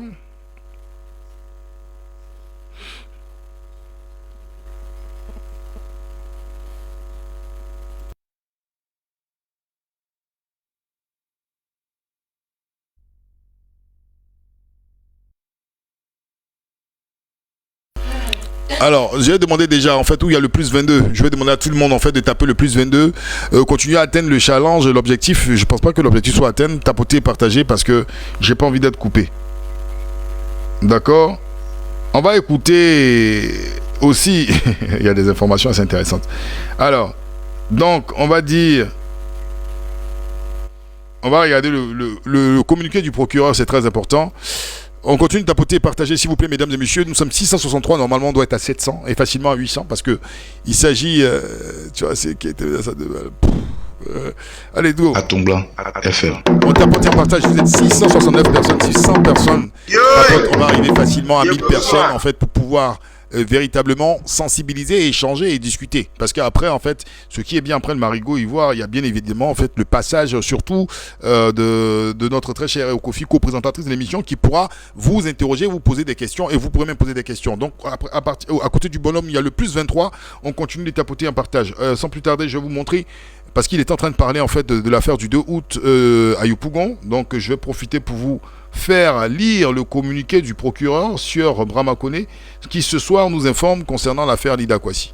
Voilà. Communiqué du procureur de la République près le tribunal de première instance d'Abidjan. Dans la nuit du vendredi 1er août 2025, dans la commune de Yopougon, une horde d'individus encagoulés et détenant des machettes, des gourdins... qu'est-ce qui s'est passé? Voilà, des gourdins. J'ai un petit souci d'ordre technique. Tapotez s'il vous plaît, partagez s'il vous plaît. Un instant. J'ai un signalement. Vous m'entendez? Est-ce que vous m'entendez? Est-ce que vous m'entendez? Est-ce qu'on m'entend? Ok, d'accord. J'ai un signalement. Il faut tapoter. Ah, il y a un truc qui ne va pas. Il y a un truc qui ne va pas. Il y a un truc qui ne va pas. Alors, il y a un truc qui... Tapoter, et c'est pour ça, en fait, je vous disais de tapoter et de partager massivement, en fait, le live pour ne pas qu'on soit signalé. Ok, je vais essayer, pour qu'on aille l'émission jusqu'au bout. Tapoter et partager. L'enquête ouverte à la suite de ces événements a permis d'interpeller, d'accord, les nommés Kwame Wa Kwame Josué alias Général Frazao, Zo Enza alias Zulu, Nyebre Kado Jean-Claude alias Jaguar, Zaoli Pascal, Fofana Suleiman alias Solo, Nyebre Badjale Jean-Alain, Nyebre Waga Ange Desor alias Bessoustem, Kuisse Elfej Fréjus alias Kirikou et Brou Adom Jean-Louis. Au cours des différentes auditions, ceux-ci ont cité messieurs Lida Kwasi Moïse, ancien ministre de la Défense, et Kone Boubacar, ambassadeur à la retraite, comme étant les instigateurs de ces violences. Il ressort également de ces auditions que l'objectif était de provoquer une situation de terreur ou d'intimider la population après l'annonce de la candidature du président de la République à l'élection présidentielle d'octobre 2025. Le mode opératoire consistait ainsi à incendier des bus des stations d'essence, le siège de la commission électorale CEI de Yopougon-Niangon et les locaux de la mairie annexe de Yopougon-Niangon à gauche. Déféré ce lundi 11 août 2025 à la section antiterroriste du tribunal d'Abidjan, une information judiciaire avec mandat de dépôt a été ouverte contre les surnommés pour les faits d'actes terror, complot contre l'autorité de l'État, participation à un mouvement insurrectionnel, dégradation volontaire de véhicules et incendie volontaire de véhicules appartenant à autrui. Ces faits sont prévus et punis par les articles 3, 8, 10 et 11 de la loi numéro 2024-360 du 11 juin 2024, modifiant la loi 2015-493 du 7 juillet. Ah, les gars sont sur moi. Ils sont en tas sur moi. Du 7 juillet 2015 portant répression du terreau tel que modifié par la loi numéro 2018-864 du 19 novembre 2018. Les articles 29, 163, 176, 190 et 493 du code pénal. Fait à Abidjan le 11 août 2025, le procureur de la République. Vous avez en photo ici monsieur Lida Kwasi et monsieur Kone Boubacar. Et ici, vous avez un bus brûlé à Yopougon. Mesdames et messieurs, voici ici un élément donné par le même procureur, le sieur Brahma Koné. Donc, en ce qui concerne, c'est les affaires du 2 août. À l'instant, il était en train d'expliquer hier à la télé sur NCI 360 ce que vous avez entendu, mais ce que je peux comprendre. Donc, on nous fait comprendre que, parce que monsieur Lida Moïse Kwasi a été cité, monsieur Kone Boubacar a été cité, donc c'est eux. Ça veut dire que, imaginez-vous qu'on attrape des individus et puis ils disent Nsantoumla. Bon, là je suis curieux, j'essaie de comprendre. Est-ce que si on dit Nsantoumla, ils vont m'attraper ou bien on va exhiber les éléments de preuve? Parce que moi, en tant que Nsantoumla, je demanderai en fait, d'accord, personnellement, je ne vais pas vous mentir, je demanderai en fait les éléments de preuve par rapport à ce qui se dit.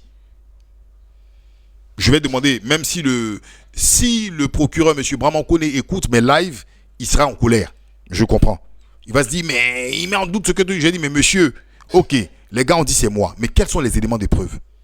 Sortez, et puis je vous dirai même, monsieur, exhibez les éléments de preuve pour que tous les Ivoiriens et le monde entier voient ma mauvaise foi. Voilà. Donc, regardez un commentaire. Point crucial dit, il va faire quoi avec toi? Vous voyez, l'état d'esprit et la mentalité du noir, il ne sait même pas que le procureur de la République, il l'œuvre pour tout le monde. Bon, on va continuer, on va écouter. On a tout à refaire en Côte d'Ivoire. Que nous avions obtenu au cours des différentes auditions. Mais je voudrais vous inviter à vous en tenir au communiqué que j'ai eu déjà à faire publier. Et lorsque la procédure sera à mon niveau dans les jours à suivre, mais je pense que j'aurai l'occasion encore de vous donner de plus amples informations sur ces faits. Bon, très bien.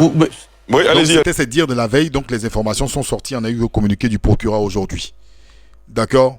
On y va. Vous me parlez de M. Lida Kwasi, vous me parlez de M. Boubacar Koné. Mais pour l'heure, je ne peux pas en dire plus. Mais pourtant, vous ne m'avez pas parlé de Katina, vous ne m'avez pas parlé de Lida Kwasi. Donc si ces deux personnes sont visées dans l'enquête, bon, certainement il y a des éléments. Il y a Damana Pika. Bon, voilà. Donc pour l'instant, on n'a aucun élément. C'est-à-dire qu'on nous a donné un communiqué, mais on ne nous a pas exhibé les éléments. On dit que les personnes qui ont été interpellées ont cité. On citait juste Damana. Et j'ai dit Damana Lida. C'est pas le fait de citer Lida. Il faut nous dire qu'est-ce qu'il en est. En fait, moi je comprends. Franchement, personnellement, je ne sais pas, soit j'ai du mal à comprendre la justice. Hein. C'est possible. Mais dans les autres pays que j'ai vus, c'est pas comme ça. Quand tu cites quelqu'un implicitement, il y a des preuves. Tu n'as pas bien dit que c'est quelqu'un. Mais voilà. Mais les aveux là, déjà, on ne demande pas à filmer même comment ils estoquent les aveux. Mais bon, ça veut dire que tout le monde a une épée de Damoclès sur sa tête. Tu n'aimes pas quelqu'un, on te prend dans un mouvement, tu as dit que non, c'est lui. C'est pas une preuve. Non, mais en fait, si je dis qu'il n'y a pas de justice, les gens vont dire non, c'est trop facile. Je vais essayer de comprendre sur quelle base. Qu'est-ce qu'ils ont eu comme élément pour dire c'est Lida et Boubacar Koné. Moi, c'est ça. On fait 10 heures d'audition, c'est pas beaucoup. Oui, non, ce n'est pas beaucoup. Et puis en fait, c'est des auditions qui étaient quand même avec des suspensions pour leur permettre de prendre du café. Et voilà. Vous avez entendu? 10 heures d'audition, ce n'est pas beaucoup. Et puis, il y avait des pauses café. Est-ce que c'est vrai? Parce que juste après, on a eu ici M. Lago Fabrice qui a dit que M. Lida Kwasi n'a pas mangé pendant combien de, je crois, 24 heures à peu près. Et que tout à l'heure même, il a menti par rapport au café. Qui croire? Est-ce que je dois croire M. Lago Fabrice ou croire M. Brahman? On va aller sur quelque chose, c'est très fort. Et on y va. Voilà, ainsi de suite. Voilà. Ce n'est pas fait pour pouvoir les épuiser. Au bout de 10 heures, ils ont été blanchis? Non, ça ne veut pas dire qu'ils ont été blanchis. Voilà. Le ministère public, lorsqu'il engage des poursuites, il est à la recherche des indices sérieux et concordants par rapport à une infraction qui a été posée. Donc, s'il estime que les charges sont et les indices sont sérieux et concordants, il peut prendre une mesure de garde à vue. Tout comme il peut ne pas prendre des mesures de garde à vue. Mais en ce qui concerne les deux personnalités dont vous aviez parlé tout à l'heure, je voudrais m'arrêter là pour dire que l'enquête est toujours en cours et je crois que dans les jours à suivre, vous aurez... Bon, quelques heures après, en fait, les résultats de l'enquête sont sortis. Hein. Donc, les gens ont dit que c'est... Voilà. De plus amples informations concernant ce qu'on leur reproche. Très bien. Non, s'il vous plaît. Mais s'il vous plaît, non, mais vous allez revenir, ne vous inquiétez pas, Il y en a deux qui n'ont pas encore intervenu. Oui. Alors, monsieur le procureur, il y a un sujet, finalement, qui revient depuis un moment. C'est le sujet de Alain Traoré, dit Alino Faso, qui a fait la une de tous les journaux, du nom de ce jeune qui est décédé à la maison de gendarmerie d'Abidjan, on l'a appris, à travers un communiqué signé de vous. Aujourd'hui, tout le monde a envie de savoir où on en est avec cette affaire. Traoré Alain Christophe, alias Alino, était poursuivi devant la section antiterroriste du tribunal de première instance d'Abidjan pour des faits complot contre l'autorité de l'État, espionnage, ainsi de suite. Vous avez entendu, c'est intéressant ce qu'il dit. Il dit, Alino Faso a été, d'accord, chopé il était sous la section anti-terreau pour espionnage, complot contre l'État. D'accord, ce sont les faits cités, mais on n'a pas de détails. Mais, dans les explications de Yacouba Doumbia, ces éléments détaillés là sortent d'où? Est-ce que c'est le procureur de la République qui a cité? Parce on ne sait pas. Quelles sont ses sources? Quelles sont ses sources? Allons-y encore plus loin. Alino voilà un des détenus qui était quasiment le mieux traité, qui avait... Mais comment on peut dire ça? Que Alino Faso était l'un des détenus les mieux traités. Mais, attends. Il était un des détenus les mieux traités. Donc, ça veut dire que... Est-ce que vous vous rendez compte? Ça veut dire qu'en fait, il y a un traitement de faveur fait à certains détenus au détriment d'autres. Attendez. Non, mais les gens là... En fait, voici ce que vous nous apprenez. Donc, en fait, les détenus n'ont pas le même traitement. Les détenus en Côte d'Ivoire n'ont pas le même traitement. Les détenus en Côte d'Ivoire n'ont pas le même traitement. Il y en a d'autres, on les cajole, et puis il y en a d'autres, on les cajole pas. C'est ce que ça veut dire. C'est du français, hein? Non, c'est du français. Hein? Et c'est Alino qui a atteint à la sûreté de l'État et tout ça, tout et tout, qui a un traitement des faveurs. Il a un traitement des faveurs. On va écouter. Droit au petit déjeuner. Il avait droit au petit déjeuner. Il avait droit au déjeuner. Il avait droit. Il avait droit au dîner. Ça veut dire qu'en fait, il y a d'autres qui n'ont pas droit au petit déjeuner, qui n'ont pas droit au déjeuner et qui n'ont pas droit au dîner. Dans les prisons ivoiriennes. D'accord? Il avait droit au petit déjeuner, droit au déjeuner et droit au dîner. Donc, ça veut dire que il y a certains qui n'ont pas droit au petit déjeuner, certainement, qui n'ont pas droit au déjeuner, qui n'ont pas droit au dîner, dans les prisons ivoiriennes. Et il ne faut pas oublier que les prisons ivoiriennes, en fait, d'accord, disent à la communauté internationale, c'est pas moi qui le dis, même M. Wagondo, il s'exprime en disant qu'il respecte, d'accord, les conventions, d'accord, internationales, d'accord, entre les organisations internationales pour les droits de l'homme. C'est un bon signal, c'est un bon message. Qui avait même la possibilité de donner le menu de ce qu'il veut bien manger. Ah ben dis donc, il avait beaucoup de chance, hein. C'est-à-dire qu'en fait, il veut manger un poulet, il veut manger de la dinde, il veut manger des châtaignes, il veut manger du... il veut manger quoi d'autre? Allez, ensuite, là. Il veut manger de la goutille, il veut manger du chapon.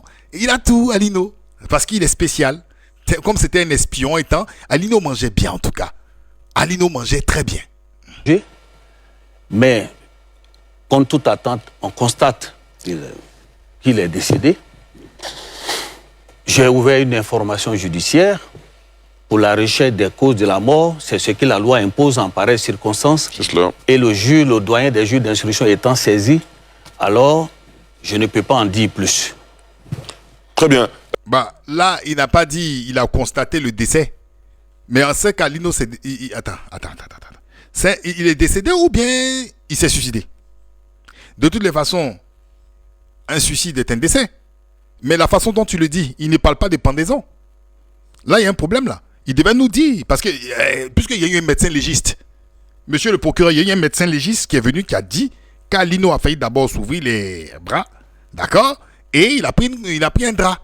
C'était dans le premier communiqué. Et je pense que le premier communiqué même était signé par vous. Mais pourquoi là, bizarrement, vous parlez en fait, d'accord, vous évoquez les décédés, vous ne rentrez pas en fait dans les détails. Puisque vous étiez tellement précis sur ce qu'il mangeait, le petit déjeuner, le déjeuner et le dîner. C'est bizarre, monsieur Brahma. Bon, donnez le corps à la famille et puis on voit ce qu'il en est. Parce que ici, quand je vais dire quelque chose, non, c'est un monstre froid, c'est un manipulateur.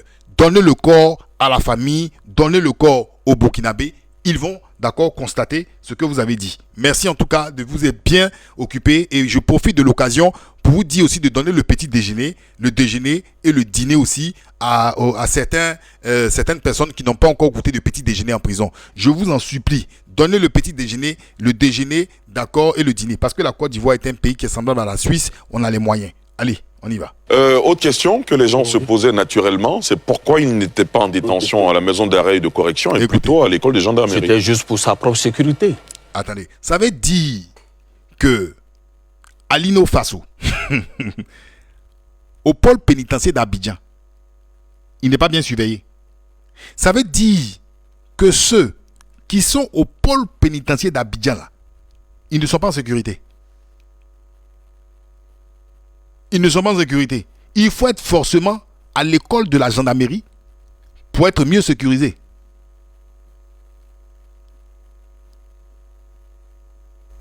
Il faut être à l'école de gendarmerie de Côte d'Ivoire pour être mieux sécurisé. Ah d'accord, ok. Écoutons. Parce que là où il était, comme je l'ai dit tantôt, il avait droit à la télévision, il avait droit au petit déjeuner, comme je l'ai dit tout à l'heure, au dîner, au déjeuner, ainsi de suite. C'était juste pour assurer sa sécurité. Voilà, véritablement. Donc il n'a pas été torturé. Comment? Non. Je dis, d'aucuns parlent de torture à l'école de gendarmerie. Non, ça n'engage que cela. Sinon, l'enquête est assez claire là-dessus. Voilà. Yacouba Doumbia? Oui. Bon, ok, attendez un instant, s'il vous plaît.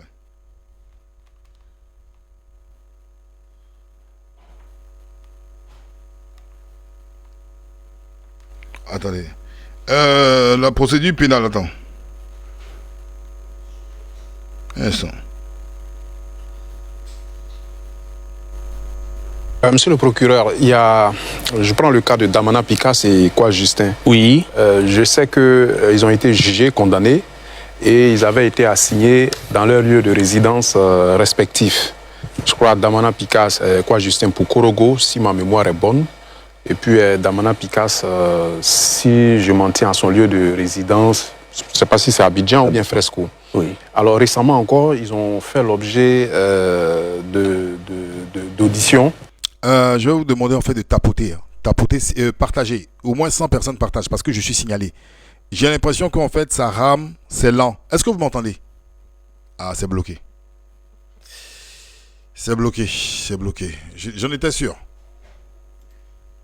Par la suite, on nous a offert deux possibilités parce qu'on nous refusait le VGE.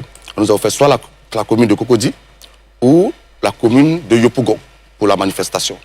En fin de compte, nous avons donc opté pour la commune de Yopougon et nous avons prévu notre manifestation pour le 9, dans un esprit bien entendu républicain, même si les raisons évoquées par le préfet pouvaient être sujets à discussion. Mais étant donné que c'était la célébration de la fête de l'indépendance, nous n'avons pas voulu laisser la polémique s'installer. Faire un bras de fer. Nous avons donc entamé les mobilisations en direction de nos militants pour les inviter à participer à cette marche. Et nos camarades commis à la mobilisation, pendant qu'ils étaient sur le terrain, qu'ils organisaient des rencontres, le jeudi, ils sont envoyés à la préfecture de police et ils sont interrogés jusqu'à 5 h du matin. Je précise 5 h du matin. Et la majeure partie des questions tournaient autour de où tu as fait le CP1, avec qui tu causes dans ton parti, ce genre de questions. Parce que cela pourrait s'interpréter comme une volonté de boycotter la mobilisation qui était en train de se mettre en place. Ils ont été libérés à 5 h. Nous n'avons pas voulu rentrer dans la polémique. Nous avons continué de faire notre travail parce que nous étions convaincus que les Ivoiriens répondraient présents à notre manifestation. Le vendredi, 3 autres cadres du PPACI ont été convoqués à la préfecture de police. Parmi ces cadres, il y avait le colonel Joël Keke, qui est en charge de la sécurité du PPACI, mais du Front commun, et qui était le principal interlocuteur des forces de défense et de sécurité dans le cadre de l'organisation de cette manifestation-là. Figurez-vous que... Est-ce que vous comprenez ce qui est en train d'être dit là? C'est-à-dire que pour que l'organisation en fait se passe bien, il y a quelqu'un qui est chargé de la sécurité. Le mec, il est chopé pour on ne sait quelle raison. C'est-à-dire que les gars, c'est de l'harcèlement en fait qui est fait.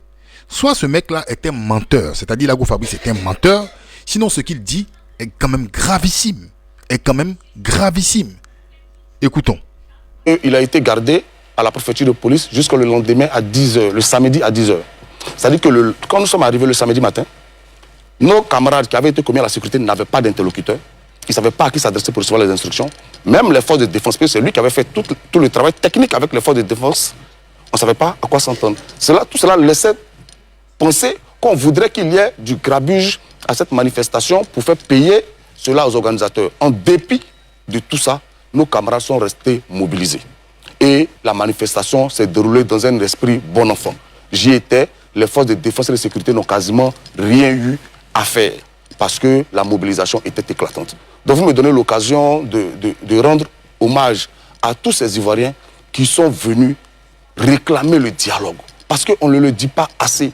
On entend souvent certaines personnes dire c'est de l'insurrection. Ces messieurs que vous voyez, ce sont des hommes politiques. Et quand je dénonce ce qui se passe aujourd'hui, nous ne demandons pas de faveur.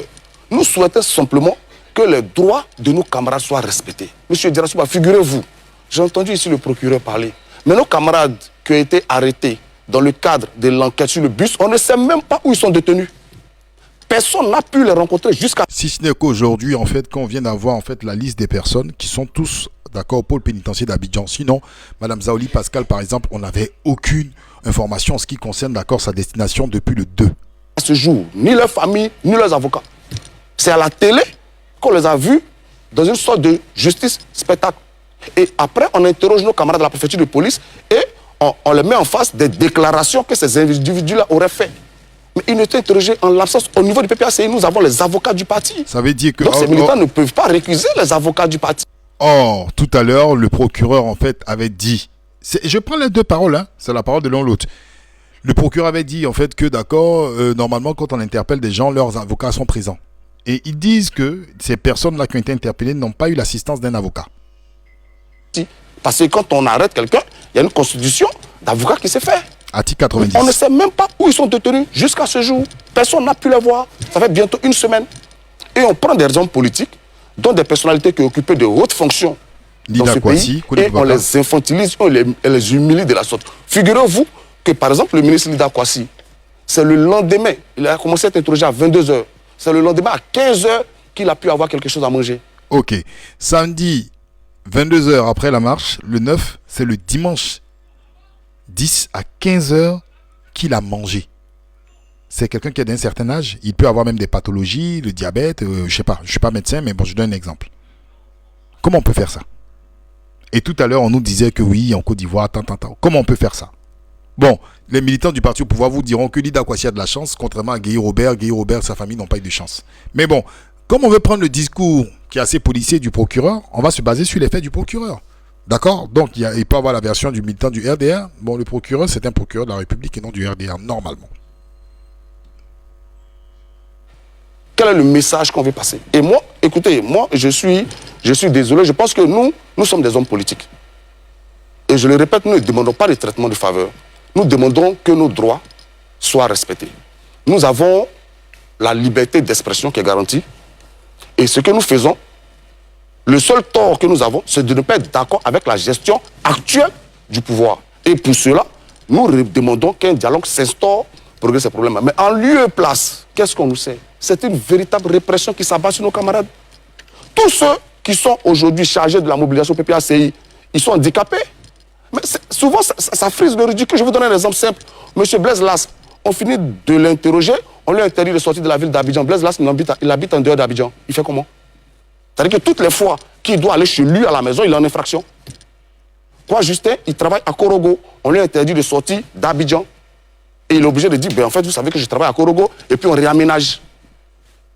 Oui. Donc nous pensons que... Moi, j'étais venu ici ce soir pour que nous ayons une émission pour parler de cette marche qui a eu lieu.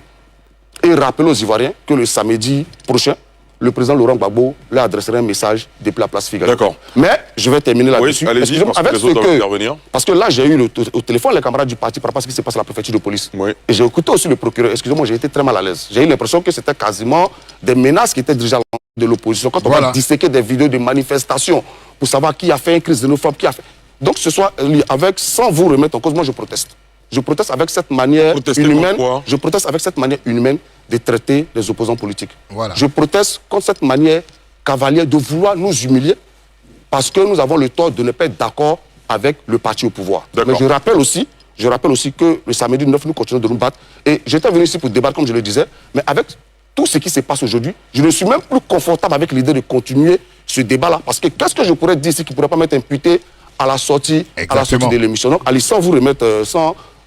Bah oui, le gars il va dire quelque chose, il va se faire taper dessus par aujourd'hui, c'est tellement sensible en fait, donc il va dire quelque chose, ça va se retourner contre lui. Il n'a pas été en cause, sans remettre en cause NCI, mais je voudrais, avec votre permission, en signe de protestation contre l'acharnement qui s'abat sur l'opposition ivoirienne, c'est-à-dire le PDCI et le PPACI et tous ceux qui ne sont pas d'accord avec le 4e mandat, je voudrais, avec votre permission, pouvoir me retirer du plateau pour aller marquer ma solidarité à nos camarades qui sont encore à cette heure-là à la préfecture de police. Donc, non, c'est pas, monsieur, c'est pas, non, c'est pas, il parle pas.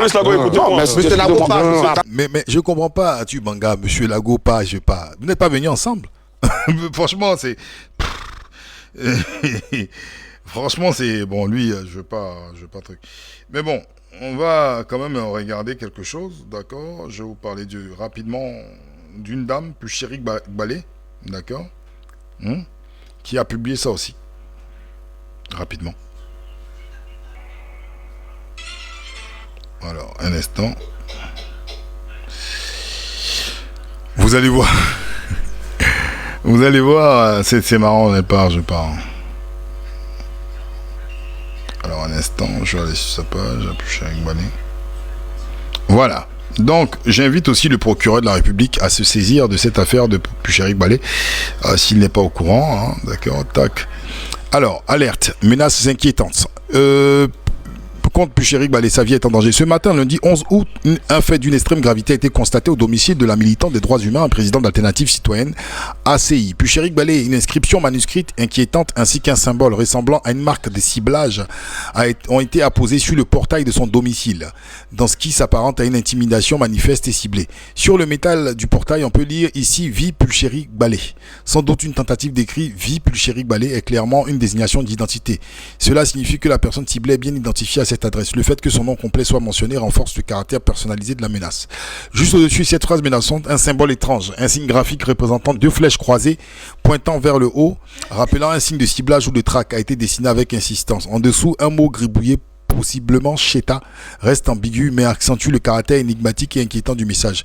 Cette mise en scène est tout sauf anodine. Elle porte la signature d'un acte de terreur psychologique visant à intimider une femme engagée dont la seule arme est sa voix au service de la justice et des libertés. Écrit à la hâte, ce message anonyme codé ne laisse place à aucun doute. La vie et l'intégrité physique de Madame Balé sont menacées. Ce message laissé de façon ostentatoire constitue un grave précédent dans un climat sociopolitique déjà tendu et fait craindre un passage à l'acte contre une voix dissidente respectée, connue pour son engagement pacifique, son franc-parler et sa défense acharnée des droits et libertés fondamentaux en Côte d'Ivoire. Pucherik Balé est connu pour son engagement pacifique en faveur de la démocratie, des droits humains, de la justice sociale.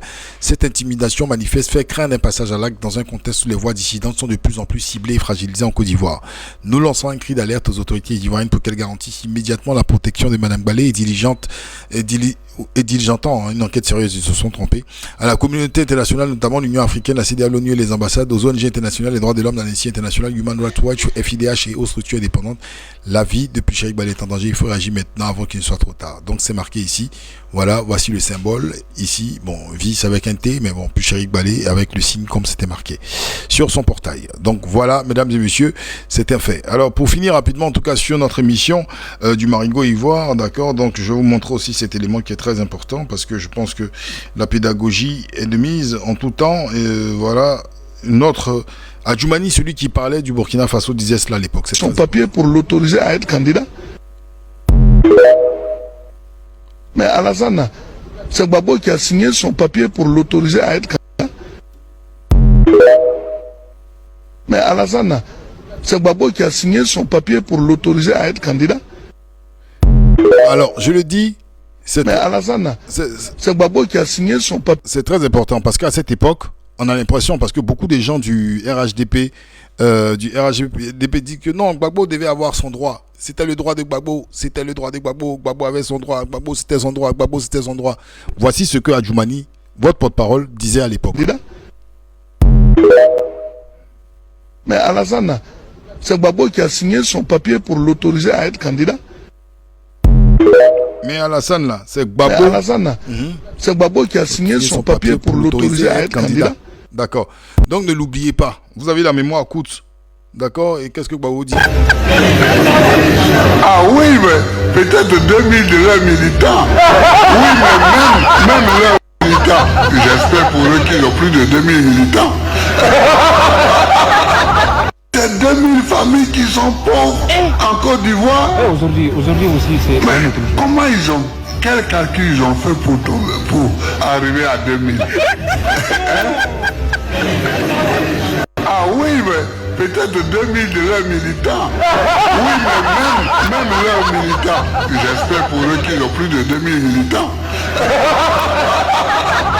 C'est 2000 familles qui sont pauvres en Côte d'Ivoire. Voilà, fallait finir en tout cas avec cette dose d'humour concernant en fait leur... c'est quoi là? Popote. Popote pour les 2000 familles en Côte d'Ivoire et tout. Bon, je sais pas sur quelle base et sur quels critères ils ont pu en fait sélectionner en fait ces 2000 familles. Mesdames et messieurs, en tout cas, nous arrivons à notre terme en ce qui concerne le Marigot Ivoire. J'ai été très ravi, mesdames et messieurs, d'avoir eu à partager en tout cas cette émission qui a duré, ma foi, je pense facilement 2-3 heures ou même 4 heures. Hein. Mais il fallait que j'aille au bout de l'émission parce que je voulais pas m'arrêter pour être logique et pour bien conclure surtout cette émission du Marigot Ivoire. Et dommage, ben dis donc, j'ai un corps humain aussi, il faut que je me repose. Alors on va écouter en fait notre morceau pour la fin de cette émission. Excellence, on bâtit mon